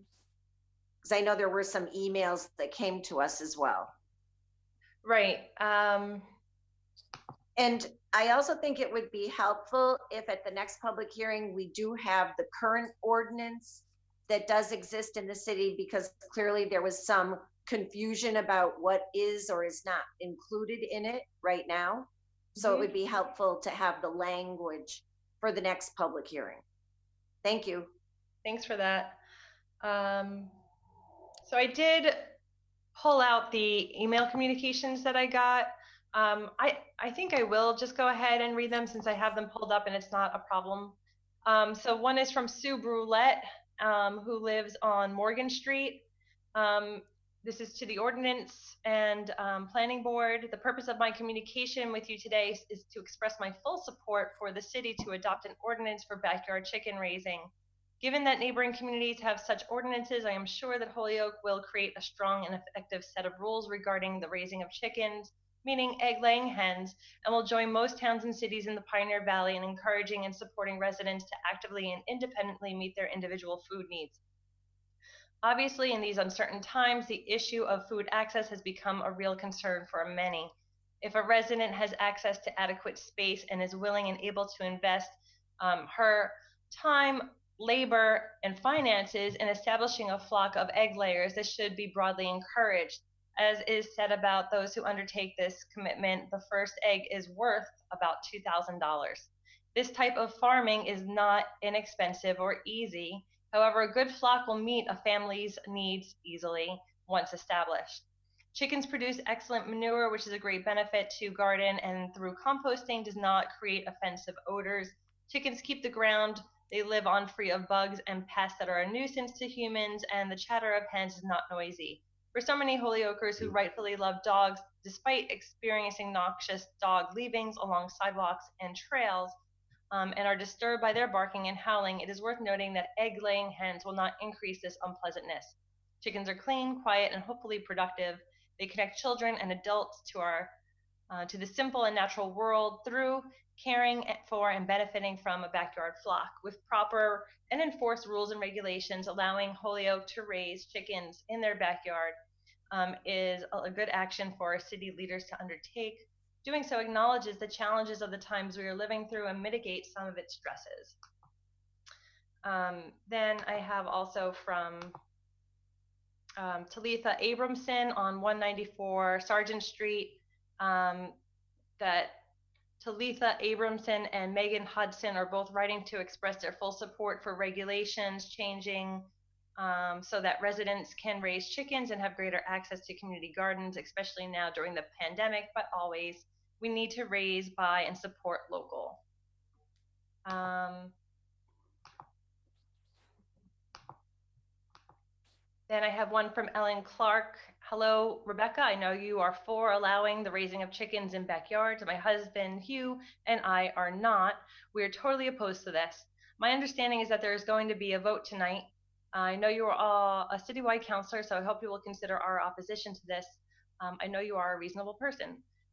This is Ellen and Hugh Clark of 51 Arden Street. And then I had one last email from Paola Ferrario, who was not able to give us her address for the record. So perhaps we'll hold off on that one until we do have an address. Okay, so that's all that I have. Councilor Bacon, are you aware of any others? No, I saw the email go out on that person's address. I looked her up in my city book, and she lives in Ward 7. She doesn't live in Morgan Street any longer. I know that much. Oh, okay. So that was the listing that I. Okay. Counselor, will you be able to forward me those emails, please? Sure. Either me personally or to the OPED. I don't care which. Okay, no problem. And then I think to wrap up this issue, Sean, you had your hand up. I appreciate you being patient as I read those items into the record. No, I think it's important to hear everybody's perspective. And I just think now that we're at the end of public comment, I think the feeling of the group is that there is a firm opposition to any change in the regulations because of the sort of presentation of issues. But I would just say, as a regulator and as someone who's looking out for the interest of public health, it's sort of our obligation to present all of the possible issues that might arise so that we can craft an ordinance that sort of encompasses any challenges and provides someone, you just, I think, Councilor Lisi used the phrase strong and effective. And so the only way that you can really be effective is by taking into account all of the challenges that might arise. So I don't want the sentiment here to be that the Board of Health doesn't want any change or that we are in blanket opposition to this. It's just our responsibility to bring up any challenges that community members might face or that community members have brought to us in past communications about this issue.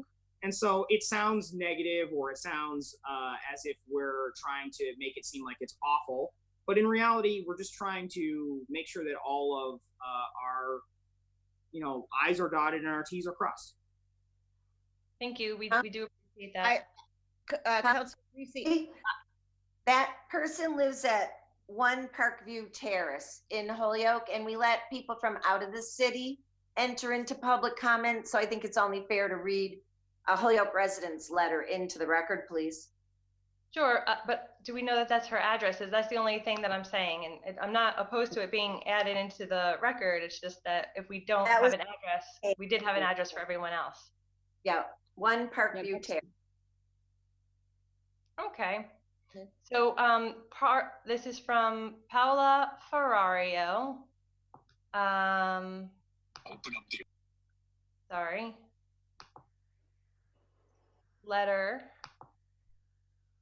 And Councilor Bacon is claiming that she lives at 1 Park View Terrace. Okay, so respected councilors, I am sending you 2 letters today. One concerns the backyard chicken ordinance, item number 26, and the other, the current handling of the COVID-19 epidemic. So here is the letter about backyard chickens in Holyoke.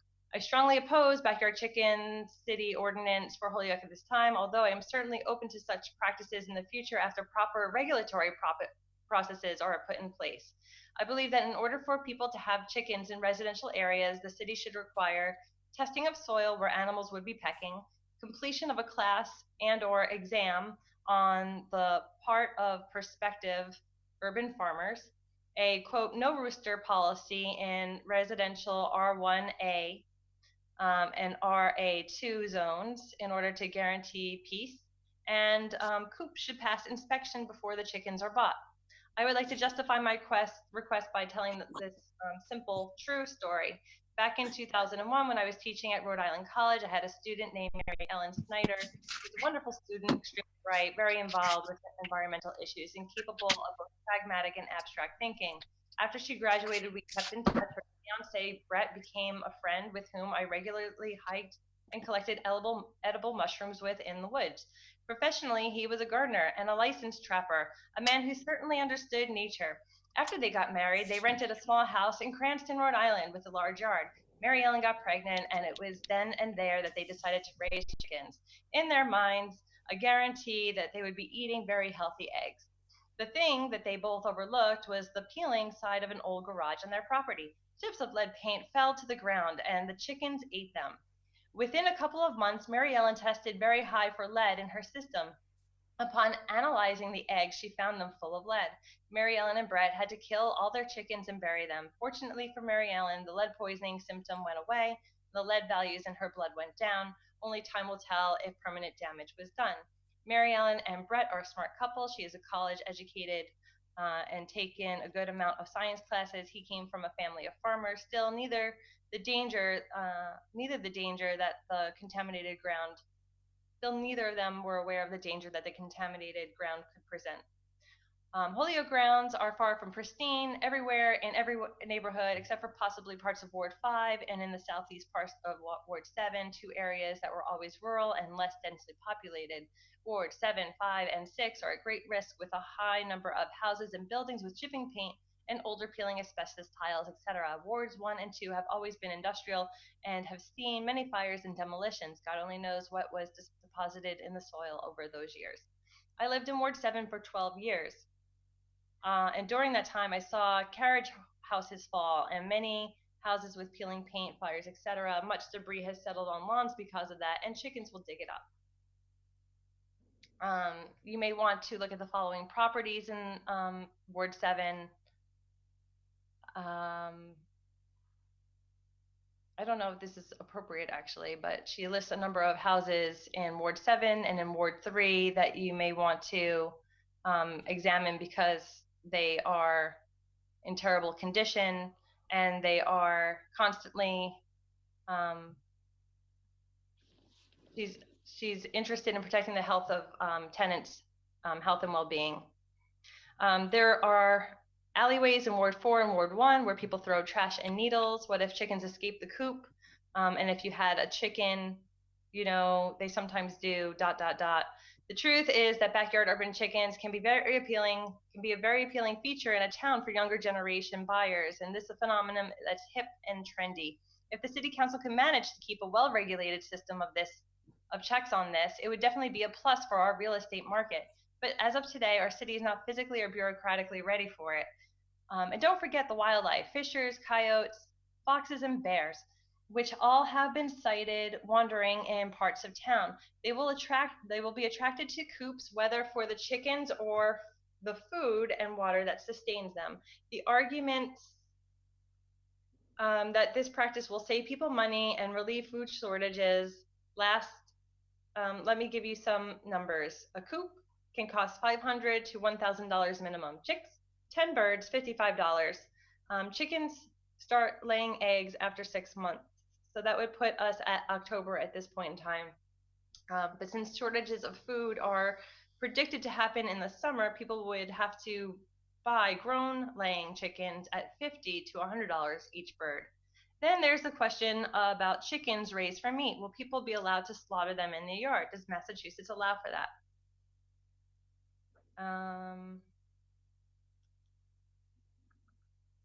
Sorry.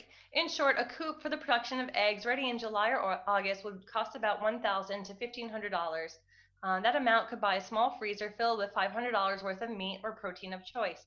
That would equal 32 small to medium-sized organic chickens. For now, we might be better off putting our money into option 2. Even better, why not give city grant money to local farms to start local poultry program? Local farmers are better equipped to handle challenges and would be a boon for the economy. Respectfully, Paula Ferrario. Okay. Are there counselors who want to speak on this matter? Because I know that we have been holding off on that. Counselor Hernandez, I see your hand up. Deference to Ordinance Committee members. Thank you, Honorable Chair. I just want to be brief and add that I am very happy to have participated in this community forum, allowing all of this public input, and that I look forward and I agree with our Department of Health, Sean Gonzales, that although it was introduced in a negative aspect, I know that I look forward to working with them for training purposes, for coordinating purposes, and for perhaps with a university that can help us get ready so Holyoke can also be that community that allows chickens in their backyards safely and with training. And that's all that I have to say. But thank you to everyone that participated.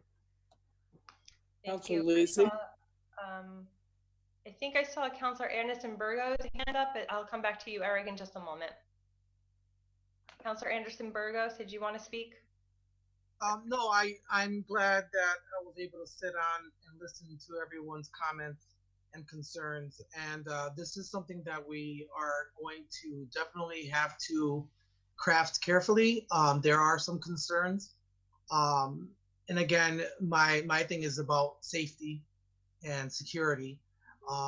So yeah, this is something that we're gonna have to take a very slow. It's gonna take a slow process, but it's something to look at. Thank you. I did notice that we had Councillor Leahy's hand up for some time, and I skipped him just before. Councillor Leahy, are you there to comment? Yeah. Yes. So thank you, and thank you for everybody that's on this call tonight. This is obviously a very important issue to so many people out there. Otherwise, you wouldn't be sitting here on a Zoom call all night. So I want to say thank you for all the different people. And I was taking notes, and there's a lot of background that I didn't know. And there's just a lot of information, like the No Kid Hungry, or the composting. The person who was speaking about composting.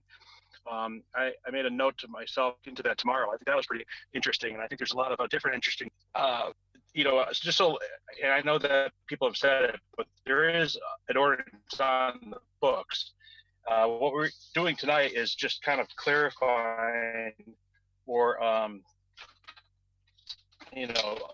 walking through because of people that are needy and hungry right now. And it is a trying time. But I do want to make it known that the Holyoke Boys and Girls Club, they put out a dinner every single night. They've done about 800 so far. That's Kate's Kitchen has lunch every single day, 365, and they also have dinner on Wednesday nights. And the Bethlehem Baptist Community Church also has dinners as well. So we shouldn't have anybody going hungry. These people should get to one of these facilities and get food. No questions asked. It's free. And also, every child K to 12 in the city of Holyoke will be receiving, if they have not received already, an EBT card that has $400, and that's per child. So if you have 2 children, you're going to be getting an $800 EBT card, good for every child in the community, which I think is great. We have to make every effort that we can't have any child going to bed hungry at night. I know what happened to make sure that these children and their families and their parents, things I don't think we should do is we shouldn't rush this.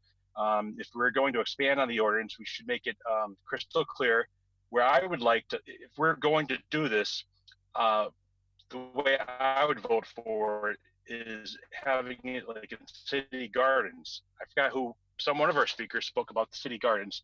And I think that we could do something that would be educational. It would be very hands-on for children. Well, not even children, for adults too. I think it'd be an interesting thing. And that's where I would like to see it if it happens. Thank you. Thank you. And then deference to John Kelly and then Kate Krugermeyer from the planning board, and then over to you, Eric. Sorry to make you wait. Thank you, Councilor Lisi. I just be very brief, but I do want to express to everyone on this call this evening my sincere thanks, because there's a tremendous amount of information that's been shared, and I think that's going to be really helpful as we move forward and really give some serious consideration to this proposal. But it's a long meeting, but I think it's a great example of great input from the public. So again, I appreciate all that you've done. Thank you. Kate Krugermeyer from the planning board. Hi, I know from the planning board's perspective, one of the things we'll need to think about is the zoning for this. And people have talked about some of the disadvantages, and we'll have to think about people living in multi-unit dwellings. There may not be enough space for people to have chickens. It would be something that would need to work out with landlords. There may be zoning restrictions that we have to put in place, or that would make sense to put in place, but then that becomes an equity issue. It seems to me that it would not serve the cause of equity if what happens with the zoning is we ended up restricting it so that it was much easier for people in single family homes to have chickens and people in multifamily dwellings to not be able to have chickens. I understand that community gardens may be one partial solution to that problem, but I would be very interested to hear from members of the public, or to get input from members of the public, perhaps at a future meeting or in submissions, about what other things we could think about to increase the equity of this, of whatever regulations we do draft, if in fact we end up having to restrict zoning, are there, and even if we don't, are there other things that we could do to help increase people's access to chickens who might not have the space in their dwelling or might be otherwise zoned out of being able to do that at their home? Thank you. Eric, are you still interested in commenting? Yeah, well, actually, I just wanted to, I'm sorry, am I on? Go ahead, and then Chair Regan, I see you want to comment. Sure, I know I hear a lot of people asking about whether or not there are classes or anything out there that sort of would help the community maybe better understand the you know, the taking care of these chickens and such. There is a poultry program with the Massachusetts.gov through the Massachusetts.gov Division of Animal Health poultry program that would help sort of educate producers, consumers, benefits local poultry and poultry products. So that's something that people can maybe look into if they're really interested in in starting and being more involved in something like this. Thank you. It could be something like the way, you know, elected and appointed officials have to go through mass.gov and do an ethics training and get a certification. You know, perhaps a poultry program has some sort of training and certification that, you know, folks would need to print out and demonstrate that they have before they could get permitted. But that's definitely a resource that we could consider. Chair Regan? Yes, thank you, Chair Lisi. I would just like to echo Sean Gonzales' comments, most recent comments, as well as Mr. Kelly's and your own. I although, you know, originally my comments sounded negative, I too, you know, am very, very interested in, you know, sustainable food production. And I'm well aware of the problems of the, you know, people who live in poverty in the city. I do think that we have done a great job with, you know, like the things that the counselor just spoke about, that are, you know, food programs that are available through the schools and through Kate's Kitchen and the Boys and Girls Club. And those are great, but a lot of times I know that people don't necessarily feel comfortable, or they don't have transportation to get to those things. I just want to say that, and then go back to my original comment, which was that in my experience through my many, many years on the planning board, that enforcement has always been this city's biggest problem, with ordinances that unfortunately do need somebody to oversee them, whether it be used cars or, you know, body shops or whatever. And so, back to my original question to the director of the, you know, public health, yes, I know that of course it will depend on how many we have, but I would like to say to the city councilors that I hope that when the budget comes up, that you all remember that. I am very much in favor of crafting an ordinance for backyard chickens, and as well as community gardens, but that, you know, someone has to ensure the health and safety of the public and the animals. And that does cost money, unfortunately, because while most people who own chickens will be responsible chicken owners and will, you know, take care of their flock and wash their hands and not acquire salmonella or any other life-threatening disease, there will be some people who will not. And I think your idea of having some sort of a certification is a great idea.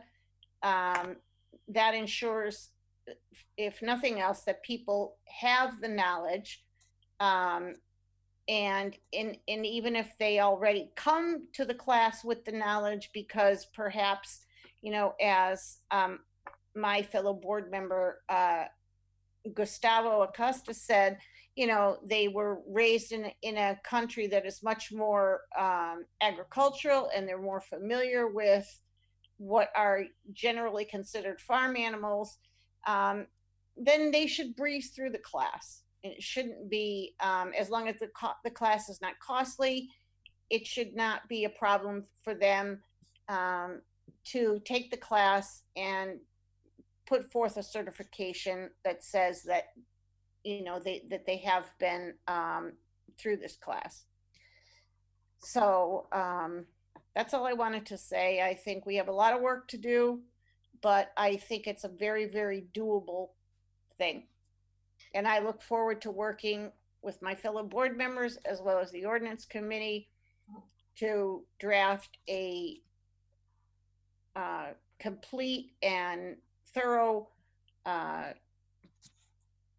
ordinance that will allow the city to have both community gardens and safe backyard chickens. Thank you. In the past, when we've had complicated issues like this arise, we've been able to create small working groups between the Ordinance Committee and the Planning Board, and get legal and planning department to help us, you know, look at other communities and what they're doing in terms of, you know, serving as a boilerplate of sorts, so that we have a launch pad. So I will send around an email to all the members of this committee to see if we can figure out, like, you know, 1 or 2 people from each of these boards to work as a small working group with planning, also with legal, and definitely the Board of Health needs to be involved on that conversation as well.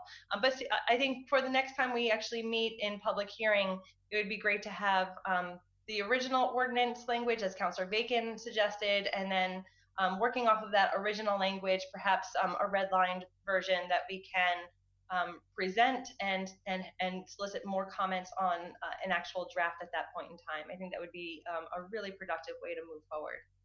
I think we should also have the building commissioner involved, as he'll be reviewing this as the interpreter and enforcement agent.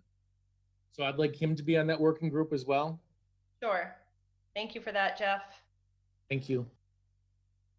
Okay, so then I'll entertain a motion at this point in time to continue the public hearing. We need a date certain, and I think the earliest that we can meet next would be the 14th of July, and then following that, it could be the 21st or the 28th, considering we don't have city council meeting in July. Are folks around for the 14th, the 21st, or the 28th? We currently have at least 5 things on the agenda for the 14th. So I'd recommend, if my board is available, the 28th perhaps, and plus that would also give more time for research and working groups and whatnot. Sure, that sounds fine to me. Concern with pushing it out the extra 2 weeks is that I think we are going to have to work with members of the public. We've got a lot of expertise here, and if we want to receive more information, you know, I think it might be good to just have the check-in on the 14th. I know we do have a full schedule that day, but still. You mean continue to the 14th just to receive the documents that we're requesting since they were mentioned, and then and to be able to ask any questions of the public that have come up by then. And if people want to give us more information that, you know, probably not everybody in the city who's interested in this issue is on the call tonight. Sure. I hesitate, Chair, I hesitate to make more work for us, but because we have so many things coming up on our agenda, I don't know if other people would be willing. I would certainly be willing to meet on the 21st, which is an extra day. And that would be a day that we don't have to deal with other things on our agenda, and we could just work through this in a more focused manner. I speak for myself only. I have not asked other members of my board. I agree with Kate, and I don't know how Ms. Panish feels, but I do agree with Kate. And I would also like to ask the people who spoke tonight, who their field of expertise is farming or agriculture, or who even have some, you know, past experience, to contact either myself or Councilor Lisi, and let us know that you're interested in being on one of the committees, or the committee that is going to study this, because I would value the input that, you know, we had tonight. So. Great, thanks for that. I'll just note my email for the record is votelisi@gmail.com. That's VOTELIS as in Sam, @gmail.com. Chair Regan, yours is? Yeah, mine is EIRE@AOL.com. Thank you. Okay, so it looks like there's interest in continuing this public hearing to July 21st at 6:30 p.m. Is there a second from the Second. Ordinance Committee? Motion has been made and seconded. All in favor? Aye. Aye. Any opposed? So moved. Chair Regan? Yep. Motion for to continue this public hearing to the 21st. I would make that motion. Okay, do I have a second? Second. All in favor? Aye. Aye. Aye. Both five need a time. 6:30. 6:30 work for everybody on the planning board? We will not have Gustavo that night, correct? Correct. Sad but true. Yeah, sad but true. So anyway, the people that will still be available, 6:30 works for me. So, and I think it works for everybody. Thanks. I do want to note that we have several folks here on the Zoom call to talk on item number 10, which is the petition from James T. Fitzgerald of 439 Northampton Street. And Planning Board, if you're interested in staying for this, I know we just received your recommendation and we'll be reading it into the record. So if you want to be able to speak to it at all, you're welcome to stay and you know, be utilized as a resource when the committee has questions, if the committee has questions. I think we would love to, Councilor Lisi, but unfortunately, we still have other business, so we have to go back to our planning and zoning meeting. Okay. All right. Well, thank you so much for joining us for this first official Zoom version of joint public hearing of Ordinance and Planning Board. I thought it went rather well. It was long. Ordinance Committee, you need to stay, or City Councilors, you need to stay on the call. I think the Planning Board is going to exit, and members of the public are still welcome to stay if they're interested in more of the agenda. Karen? Yep, I'm leaving. We just go back to the original meeting? Yep, reopen that one up. If you have any problems, just text me. Okay, thank you. Yep. See you in a moment. So can I entertain a motion that we suspend the rules and proceed out of order to item number 10? I'll entertain that motion. Motion has been made and seconded to proceed out of order under a suspension of the rules. All in favor? Aye. Aye. Aye, so moved. So item number 10 is a petition of James T. Fitzgerald of 439 Northampton Street for a zone change for parcel numbers 223-00-001, 223-00-005, 223-00-008 from BH to R2. As I mentioned, we do have a recommendation from the planning board following the closure of their public hearing. It's dated June 16th, to the Ordinance Committee, recommendation BH to R2 for James Fitzgerald, and then the parcel numbers. Dear Councilor Lisi, please be advised that at its June 9th, 2020 meeting, the Holyoke Planning Board discussed the above referenced zone change request. After consideration of all information testimony presented during the public hearing, the board voted 3-2 to recommend to the Ordinance Committee of the City Council that the zoning map change as requested be denied. The board's 3-2 majority feels that while the Smiths Ferry neighborhood is primarily residential, the request to rezone the parcel to R2 is unnecessarily restrictive given the current land use in the area and the historical land use on those parcels specifically, especially as such rezoning is opposed by the landowner. However, the board is unanimous in feeling that the current BH designation is not the ideal zoning for these parcels. Therefore, we urge the City Council to consider that there may be possible outcomes beyond simple denial or approval of the petition, and that these options may be beneficial to all parties involved, including the city in its interest in development that supports the health and welfare of all residents. Other zoning choices exist which might, upon further investigation, better balance all parties' needs. Representatives of both the owner and abutters have indicated a willingness to work together to see if they can find an alternative zoning proposal that would be acceptable to all parties. The planning board is supportive of such an effort. Very truly yours, Chair Regan. And copy to Mayor Morse, Damon Cody, and the building commissioner. Okay. So let's see. I know we got a letter from John Driscoll, but he's on the phone, on the call, on the Zoom meeting this evening. John, are you there? Yes, I am. Sure. Do you want to make any statements about this? Yeah. Can I ask a question? Is this a continuation of the original public hearing, or? No, we closed our public hearing. We're waiting for the planning board to close their public hearing. I think we're just awaiting their recommendation in order to make our own decision. So okay, if you fine. want to speak, and if the petitioner's lawyer also wants to speak, then we need to suspend the necessary rules and allow for the public to comment at this point in time. I'll make that motion. So Councilor Anderson has motioned that we suspend the necessary rules to allow the public to speak.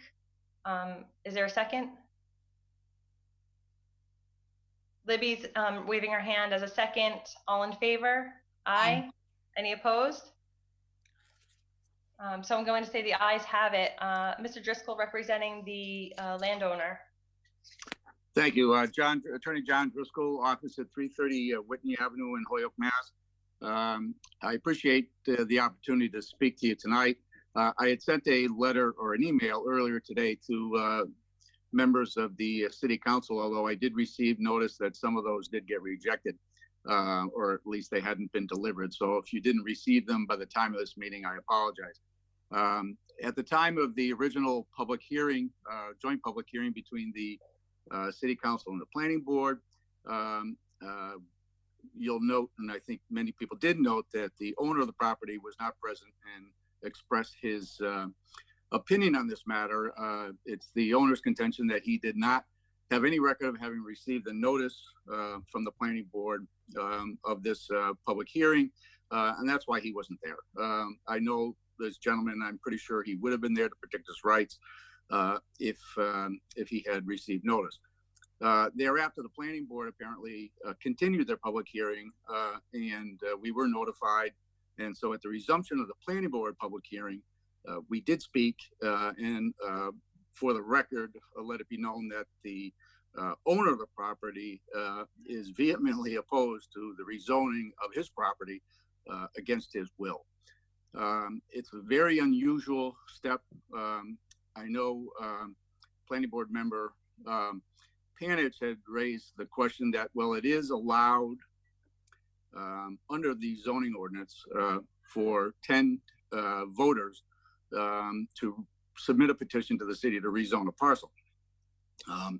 It's my position that, yes, it is in the ordinance, but it's a very dangerous precedent. I don't believe, and I think I mentioned in my letter today, I've been practicing for 42 years. I think many of you know that I've done quite a bit of zoning work in the city over the years. I don't think I've ever, I'm not aware of any time where the city has rezoned a person's property against his will.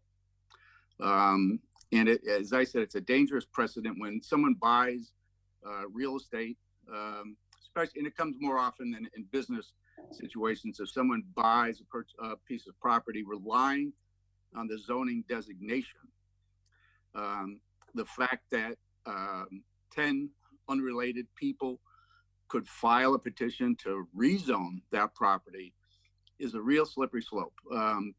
If we're trying to get people to invest in the city of Holyoke, it's very difficult to spend money to buy commercial property and then find out that your neighbors have the power to rezone the property out from under you and basically substantially or drastically reduce the value of the property to the property owner. In this case, that's what's happened. This owner purchased the property about 10, 11 years ago in reliance on the fact that the property was on business highway. It is on a highway. Route 5 is a highway. There are other businesses on Route 5, and this property was zoned business.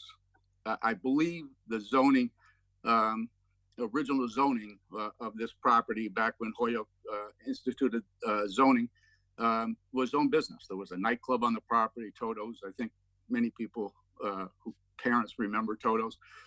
So it was zoned business. It's still zoned business. And I think anybody who has purchased property in that area since then knows that the property was zoned business. I don't think anybody was taken by surprise that this property was zoned business.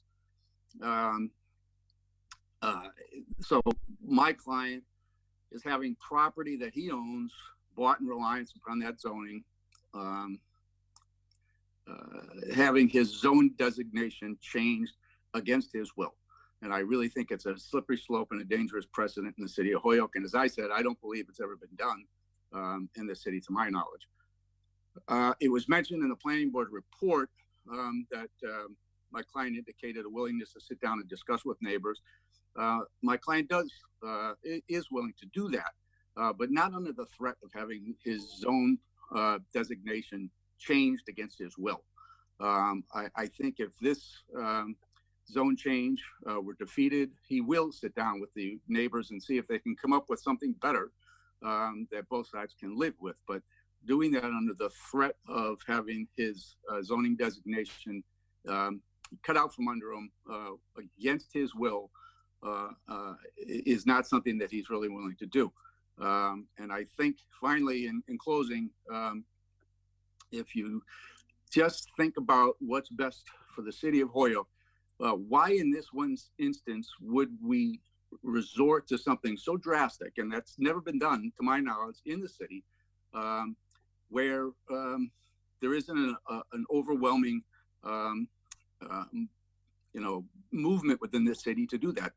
There's no showing that what he has planned, which is a multifamily development that would be a detriment to the city, and to have someone be able to change the zone change without his permission, I just do not think it's right for my client, but I don't think it's right for the city of Holyoke also.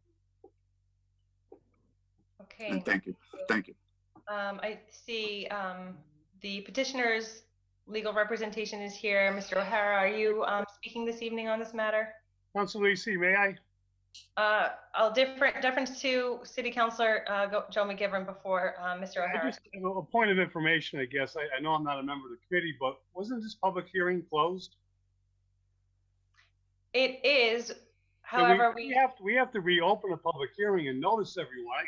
I'm interested in Attorney Driscoll's and these types of comments that we need to hear, but it's not fair to people who thought the public hearing was closed. I thought we could. The law department, but I'm pretty sure that's the procedure. Sure. I'll motion to suspend the necessary rules and ask our legal counsel to weigh in on this. Crystal, are you there to help us out?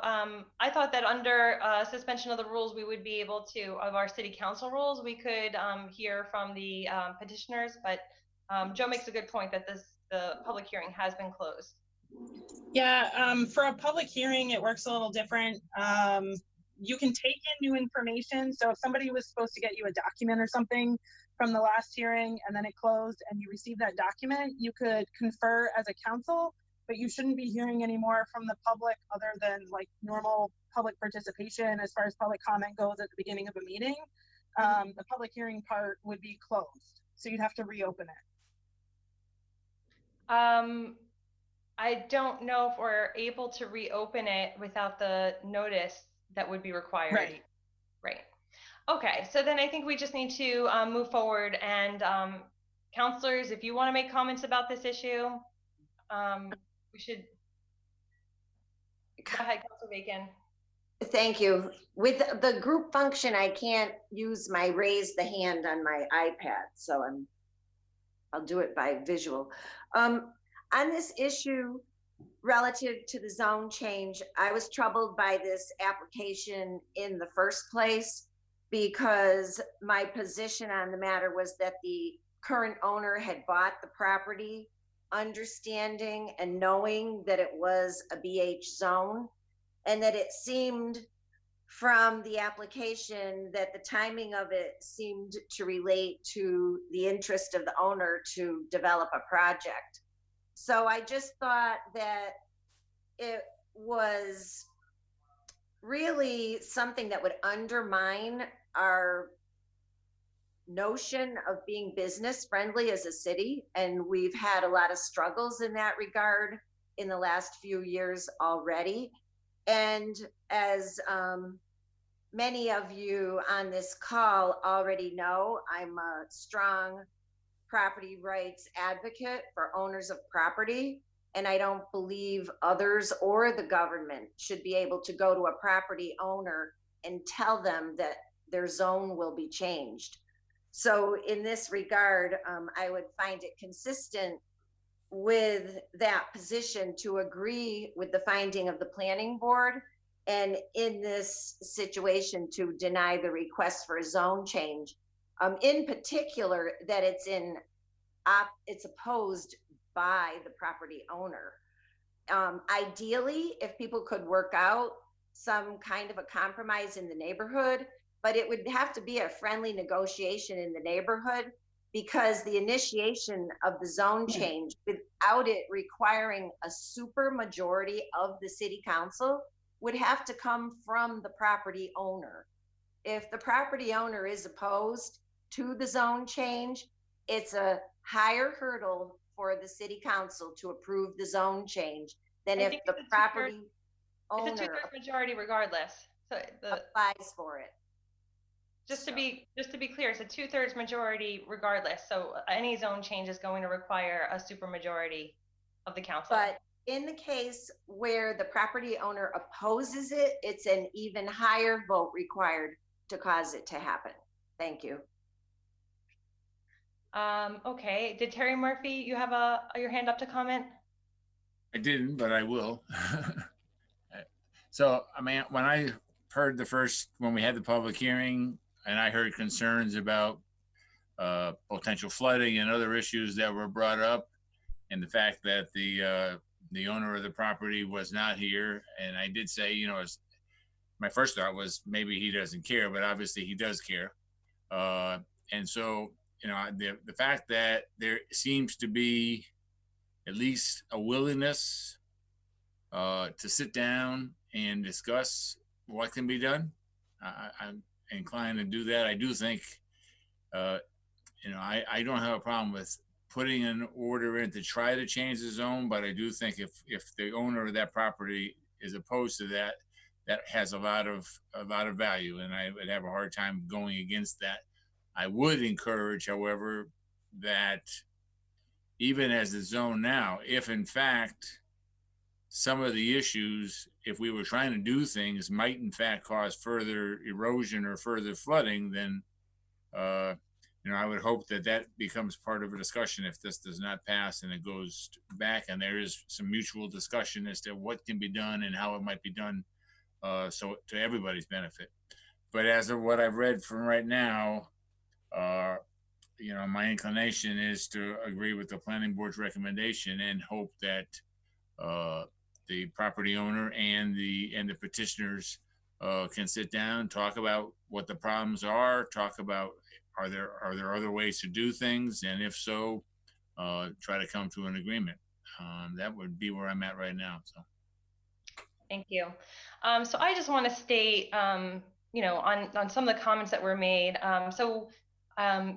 Councilor Murphy did raise an issue that first evening during the public hearing about whether or not the landowner was noticed, and he may not have quote unquote received the notification, but we had documentation that he was on the mailing list and was noticed. We have seen before this committee over the past 12 years or so that I've been on this committee in different capacities, seen a number of citizens petitions come forward with zone change requests. So it's not unheard of.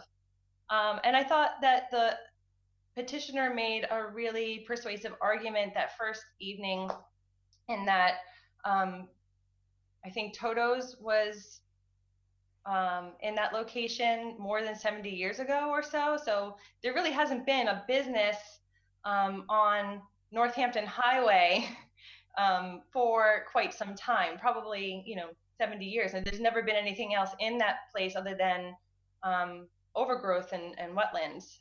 And so, at one point in time, this was known as Northampton Highway, and this was a business thoroughfare. I mean, even the house that I live in and across the street was a general store and a filling station. So Holyoke has changed, and I think what we keep on working towards in reimagining and re-envisioning a productive and economically vibrant Holyoke in the future is that we start to really utilize our zoning and drive businesses into the downtown corridor or into the retail corridor for large scale retail along the Whiting Farms area. I mean, that's really the business development model that I think really works for the majority of the city, not just the landowner in this case.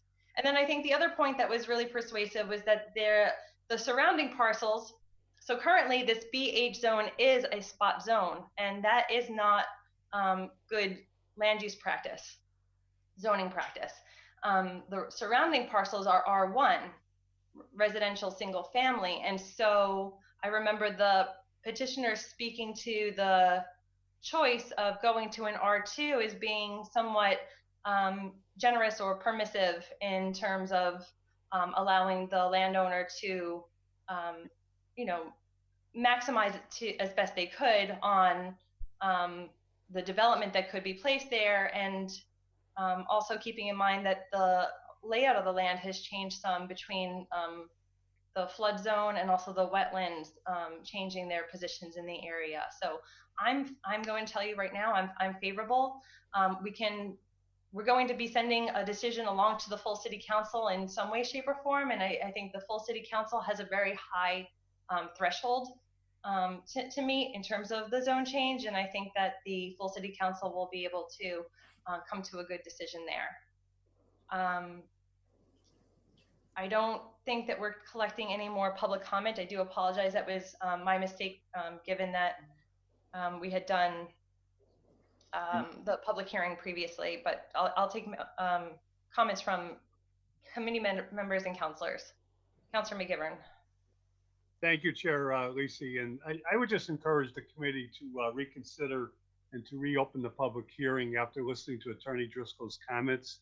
In fairness to parties on whatever, both sides, the public hearing, needs to be reopened because he was allowed to speak and testimony was heard.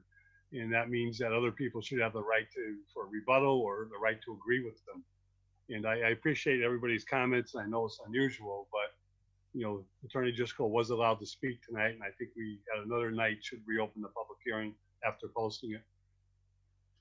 I would agree with Councilor McGivern. I mean, we obviously we didn't realize it when we allowed Attorney Driscoll to talk. So I do think, in fairness, just since we did allow that to happen, that maybe we should, as Councilor McGivern says, reopen the public hearing, or maybe if there's another way, I don't know. So I think under suspension of the rules, we need to consult legal counsel again and understand if we need to close this public hearing in order to open, do we need to make a decision here to reopen a public hearing, or what would be the process of reopening a hearing on one that's already closed on the same topic? Procedurally, I don't know off the top of my head. I would assume, I mean, right now you're under a deadline because you've closed the public hearing. We need to make a decision within the next, 21 days. I think if you renotice to open, it's going to be, short turnaround time. So I think if you renotice to open again, you're going to have to make a decision that night. So you're meaning we can renotice with 2 weeks and allow for public comment, close, and utilizing the same recommendation that we have from the planning board, be able to then make our decision within 21 days of the planning board recommendation? Yeah, and it's honestly a total assumption from me tonight without digging into the situation. I don't know, but that would be my gut reaction to it. Can I just ask a question too? Would that be at the expense of the city? Like, would the council be paying for that, for a full new advertisement in the newspaper? Yeah, I think that makes the most sense here. So if we were to get notice, for example, into the paper on Thursday, Ryan, what would be the earliest that we could have the public hearing? Let me just take a look here. Today's Tuesday, so 1, 2. So I think if we did it on the 21st with the other public hearing, we would be able to have sufficient time for notice, because that gives us just about a month, 4 weeks. yeah, I would agree with that. Will we meet the time limit that Attorney Barnes just referenced? Right. Because thank you for that. If we lose the time limit, the zone will remain as it is.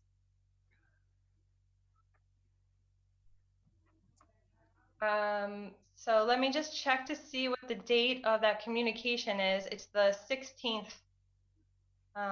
It's the 16th of June that we received it. And I believe we have 60 days to make a decision. Council, Crystal? You have to bring it up for a hearing within 65 days. And then after the close of the public hearing, you have 21 days.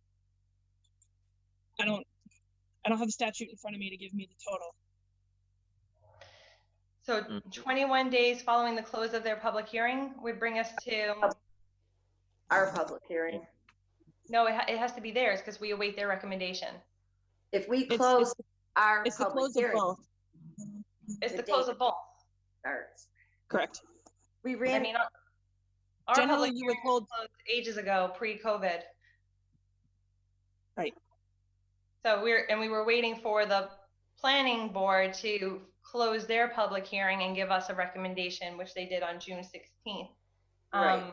And is it 21 business days, Crystal? I don't believe so. It's just 21 days? Right. So assuming that it's just 21 days, it's 7, 14, 21 would be July 7th. So we could set the public hearing for July 7th and make a decision that evening. 1, 2, 3. Is it that the ordinance committee has to make a recommendation, or the city council has to make a within 21 days? That's a good point. We wouldn't make the deadline anyway.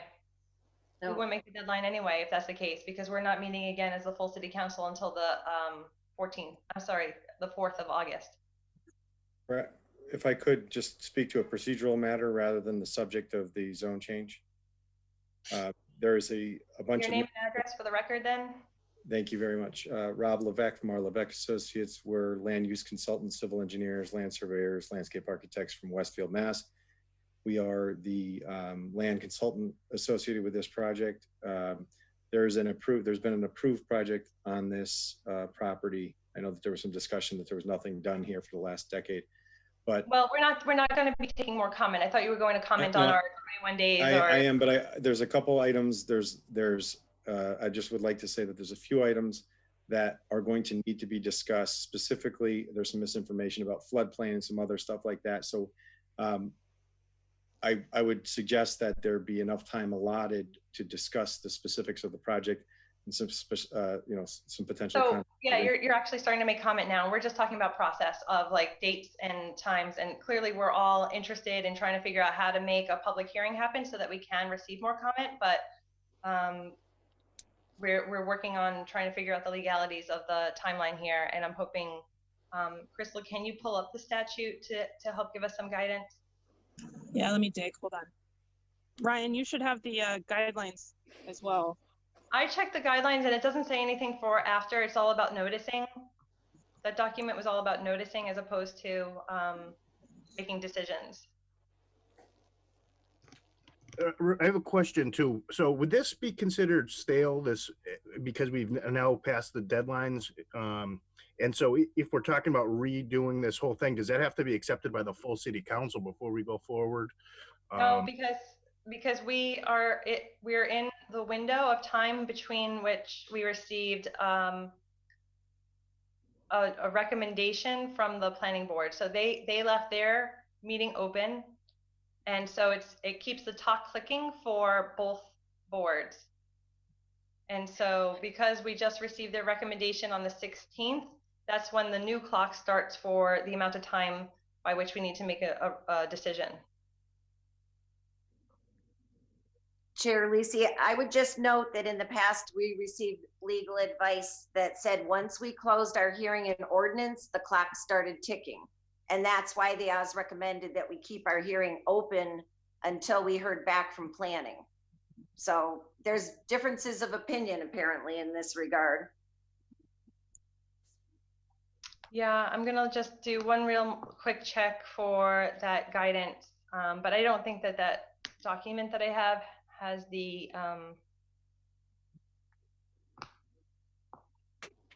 it doesn't have the timelines following. It just has the noticing requirements, but I'm gonna do a quick check. I have it in front of me. It's 21 days after the hearing's elapsed without submission or report. It's automatic. You have 21 days after the close of the public hearing, which generally it would be held at the same time. So you need both public hearings to close. Right, but ours closed a long time ago. Right, so you were waiting for the planning board to close theirs.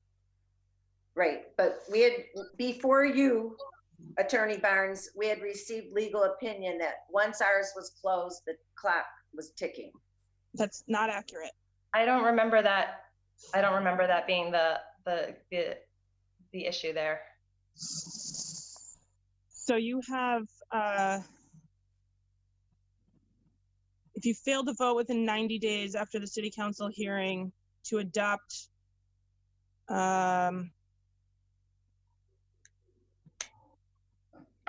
you have to renotice, but that's not an issue here. Sorry, I'm talking and reading at the same time. Mm-hmm.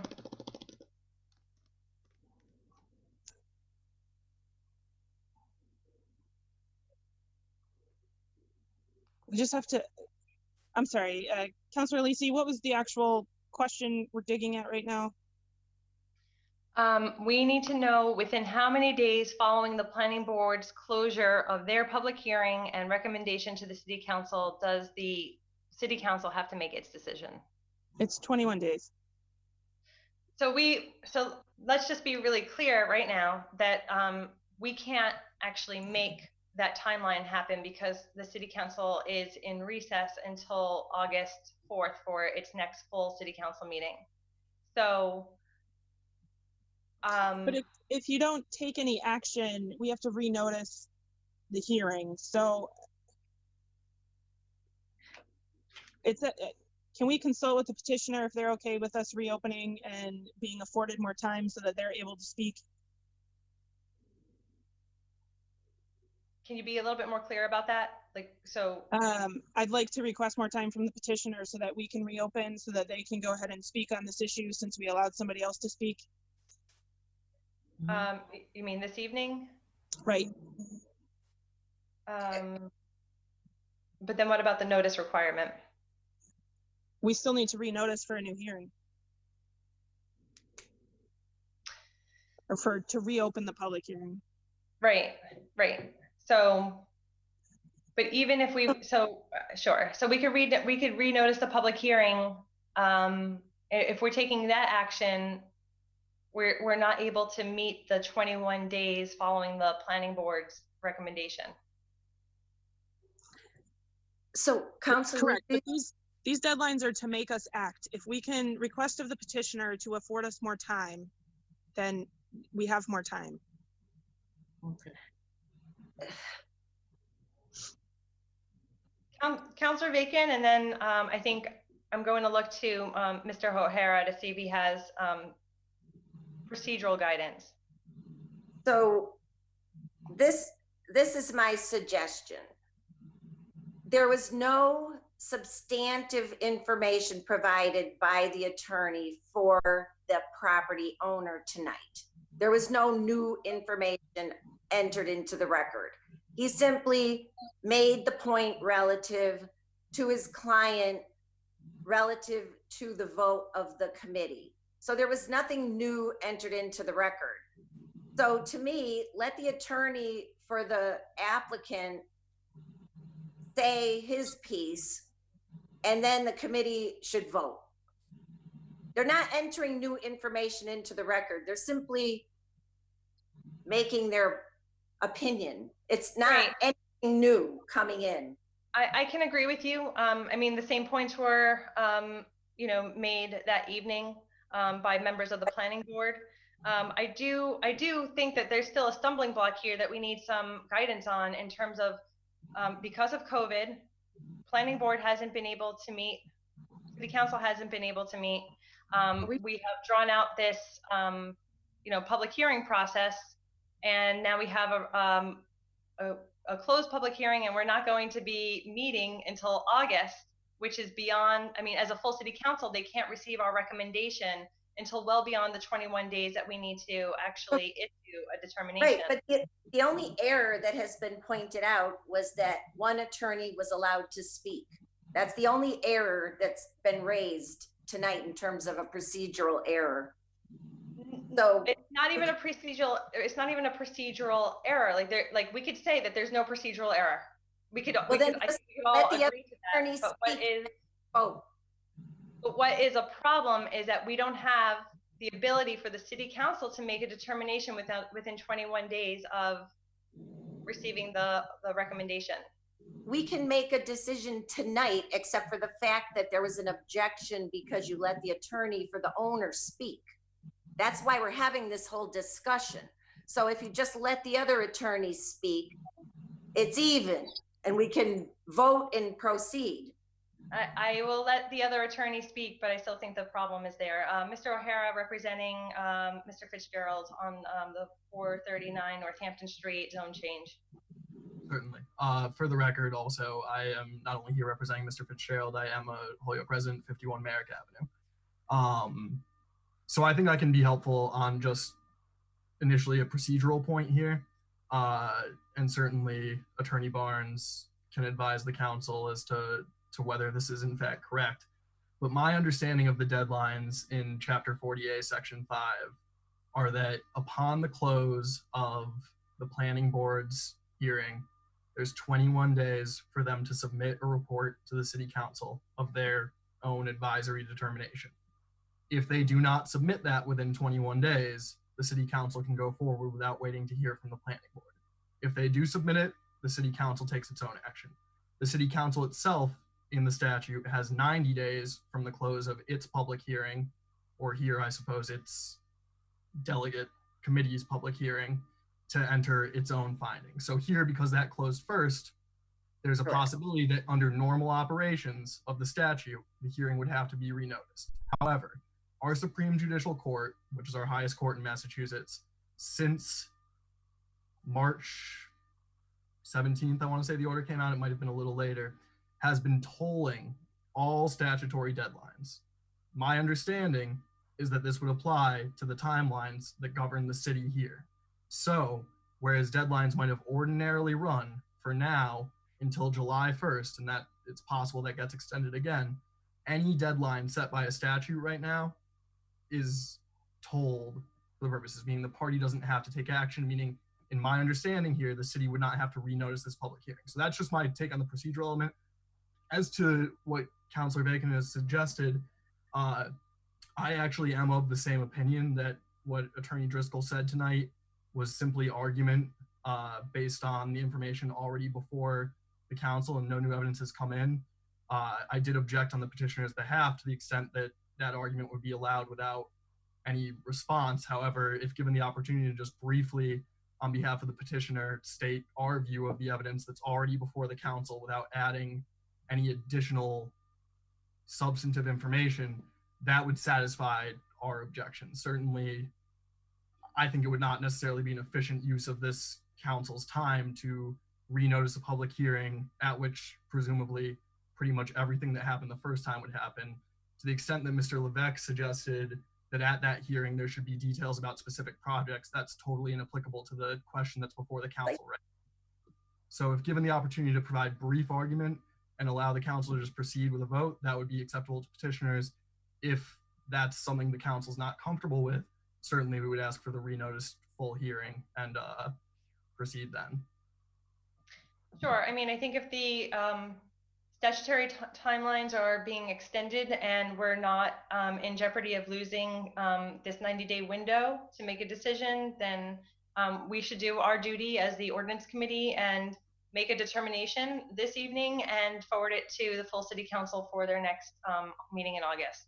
And again, the threshold is very high for passing a zone change. I think that's the protection that the law affords the property owner when a citizen's petition comes forward.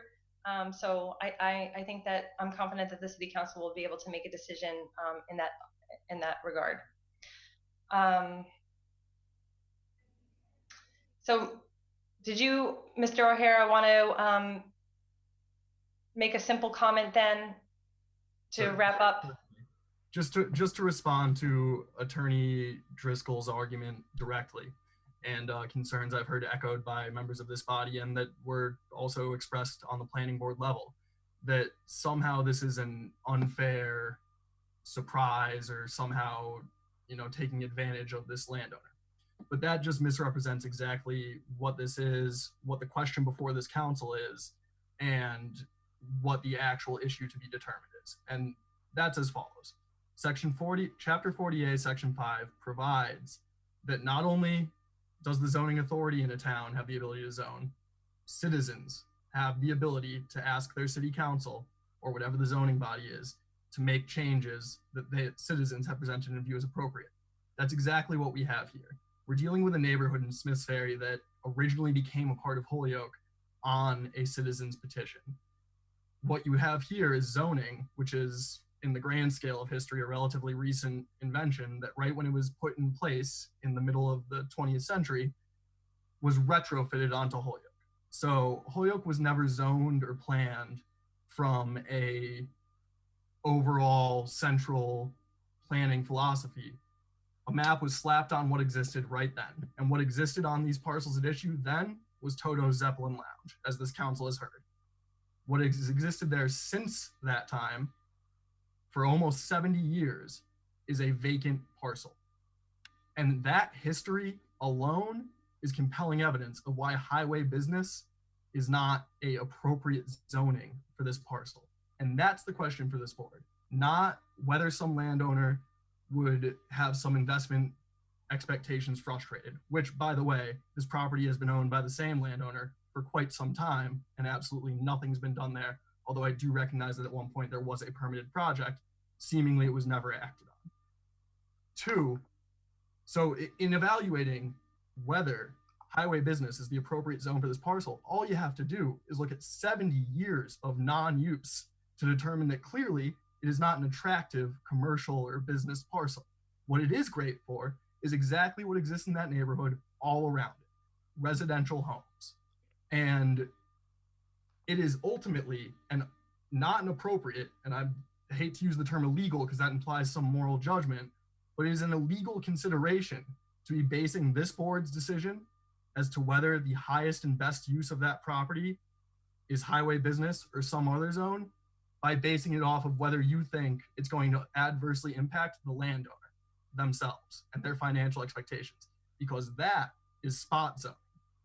The requested change, which would bring this parcel into conformity with the surrounding neighborhood, which would harmonize the uses, which would reduce a piece of unnecessary highway business stock, thereby making other more appropriately highway business zone parcels more attractive. That is what the city council should be looking for. That's the goal of zoning, to have a sensibly organized neighborhoods, sensibly organized Holyoke.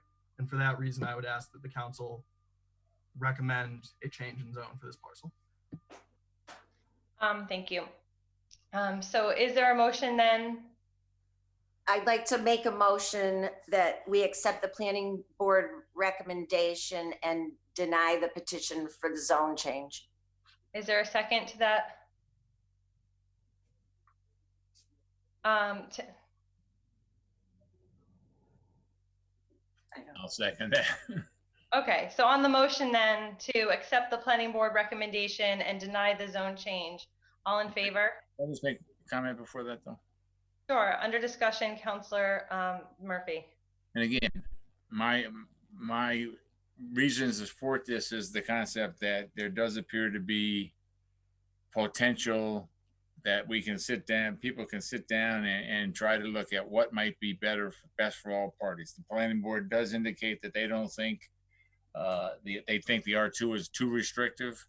You know, if there's something that can be done that can satisfy all parties and protect properties, I think it's worth the time to try to do that, and that's why I will vote against the zone change at this time.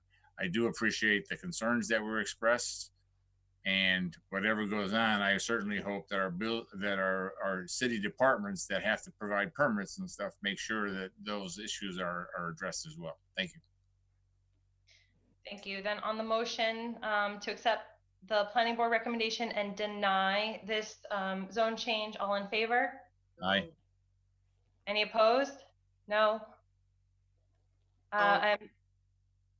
And Councillor Hernandez, it's a tie right now, so I need your voice. I'd like to make a motion to approve the change. Wait, I need to hear Libby's vote because we're 5. I'm voting for the same thing, for not allowing the zone change. So you're voting in favor of the planning board's recommendation to deny? Yes. Okay, so 3-0 to deny. That's that issue. It'll be forwarded to the full city council. The full city council has a 9-vote threshold to meet, and that meeting will happen on, I believe it is August 4th, and I'll just double check for that.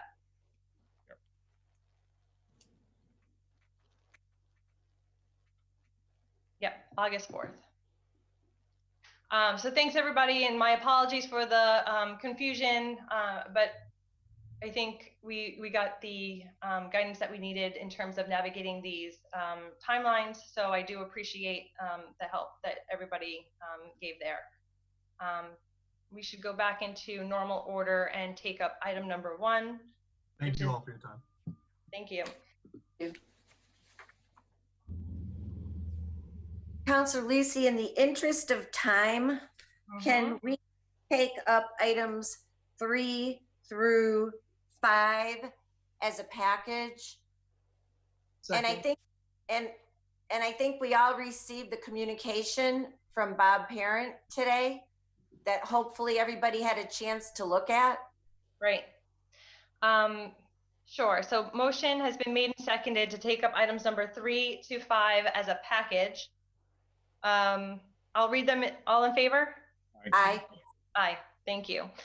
So moved. So I'll read them into the record, and then I'll accompany them with the recommendations from Bob Parent. So item number 3, filed by Councilor Murphy, that the posted speed limits for Main Street, section 86-212 be replaced with the following: Main Street northbound, beginning at Route 5 in Ingleside, then northerly on Main Street, 0.45 miles at 35 miles per hour, and then 0.25 miles at 20 miles per hour to create a safety zone extending 100 feet of the Dean School property, 2.4 miles at 30 miles per hour ending at the Canal Street and Ray Street, and the total distance being 3.1 miles.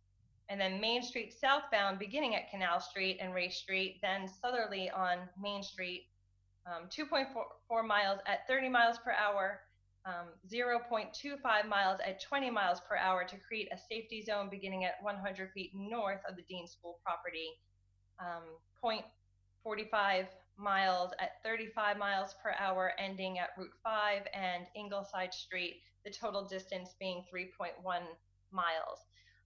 And then Bob Parent writes that the above order was drafted by the city engineer at Councilor Murphy's request, and the intent is to create a consistent speed zone along the Main Street corridor and eliminate short sections with inconsistent speeds. The DPW supports this request. The following order is item number 4, filed by Councilor Murphy, that parking on South Ray Street from 45 feet south of Jackson Street intersection on the east side of the street to a point 105, I'm assuming that means feet south of the intersection, be posted as 30-minute parking from 9 a.m. till 7 p.m. daily. Ordinance to take effect July 1st, 2020. Bob Parent writes, the DPW understands that the primary purpose of this ordinance is to support the proposed cannabis facility at 56 Jackson Street. This street is very lightly used for parking now, so the DPW does not anticipate negative impacts of nearby businesses or city residents and is in favor of this request. And then finally, item number 5, that no parking be allowed on the west side of South Ray Street from the intersection with Jackson Street to a point 180 feet south. This is to assure fire apparatus can easily maneuver through the street. Ordinance to take effect on July 1st, 2020. Bob Parent writes, the DPW supports this request given the narrow width of the existing pavement and the likelihood that the proposed cannabis facility at 56 Jackson Street will result in an increase in on-street parking on the opposite side of the street. The fire department's ladder trucks require an unobstructed width of at least 24 feet to fully extend its outriggers, and is supportive of this recommendation. Councilor Murphy, do you want to add anything, or? Just real quick. I mean, we've been trying to work on Main Street to try to make it so that we're not having areas that are really going way too fast. The 35 is still somewhere higher than I wish it was, but I think at least tries to provide consistency. Once we get past Dean School, it stays down and it goes in reverse the other way. So I think that's pretty self-explanatory. The goal is to try to make Main Street a safer place for people to cross the street, to ride bikes, and also to go through intersections. The other two, and I would amend it so that the order is not going to take effect July 1, but I would hope that we can do it the first week in August at the meeting. This is for Tiger Town, which is going to be at 56 Jackson Street, which really their doors are going to be located on South Ray Street. And they're looking for the same kind of thing to try to get some turnaround. There's not a lot of parking there. They're trying to get a few spots where you can get people in and out. It's, I believe, 30-minute parking.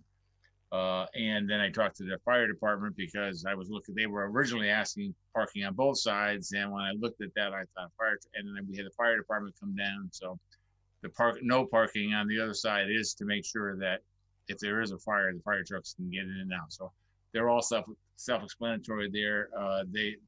Before the virus, the thought was it was going to be opening in early July. Now they're talking potentially in August.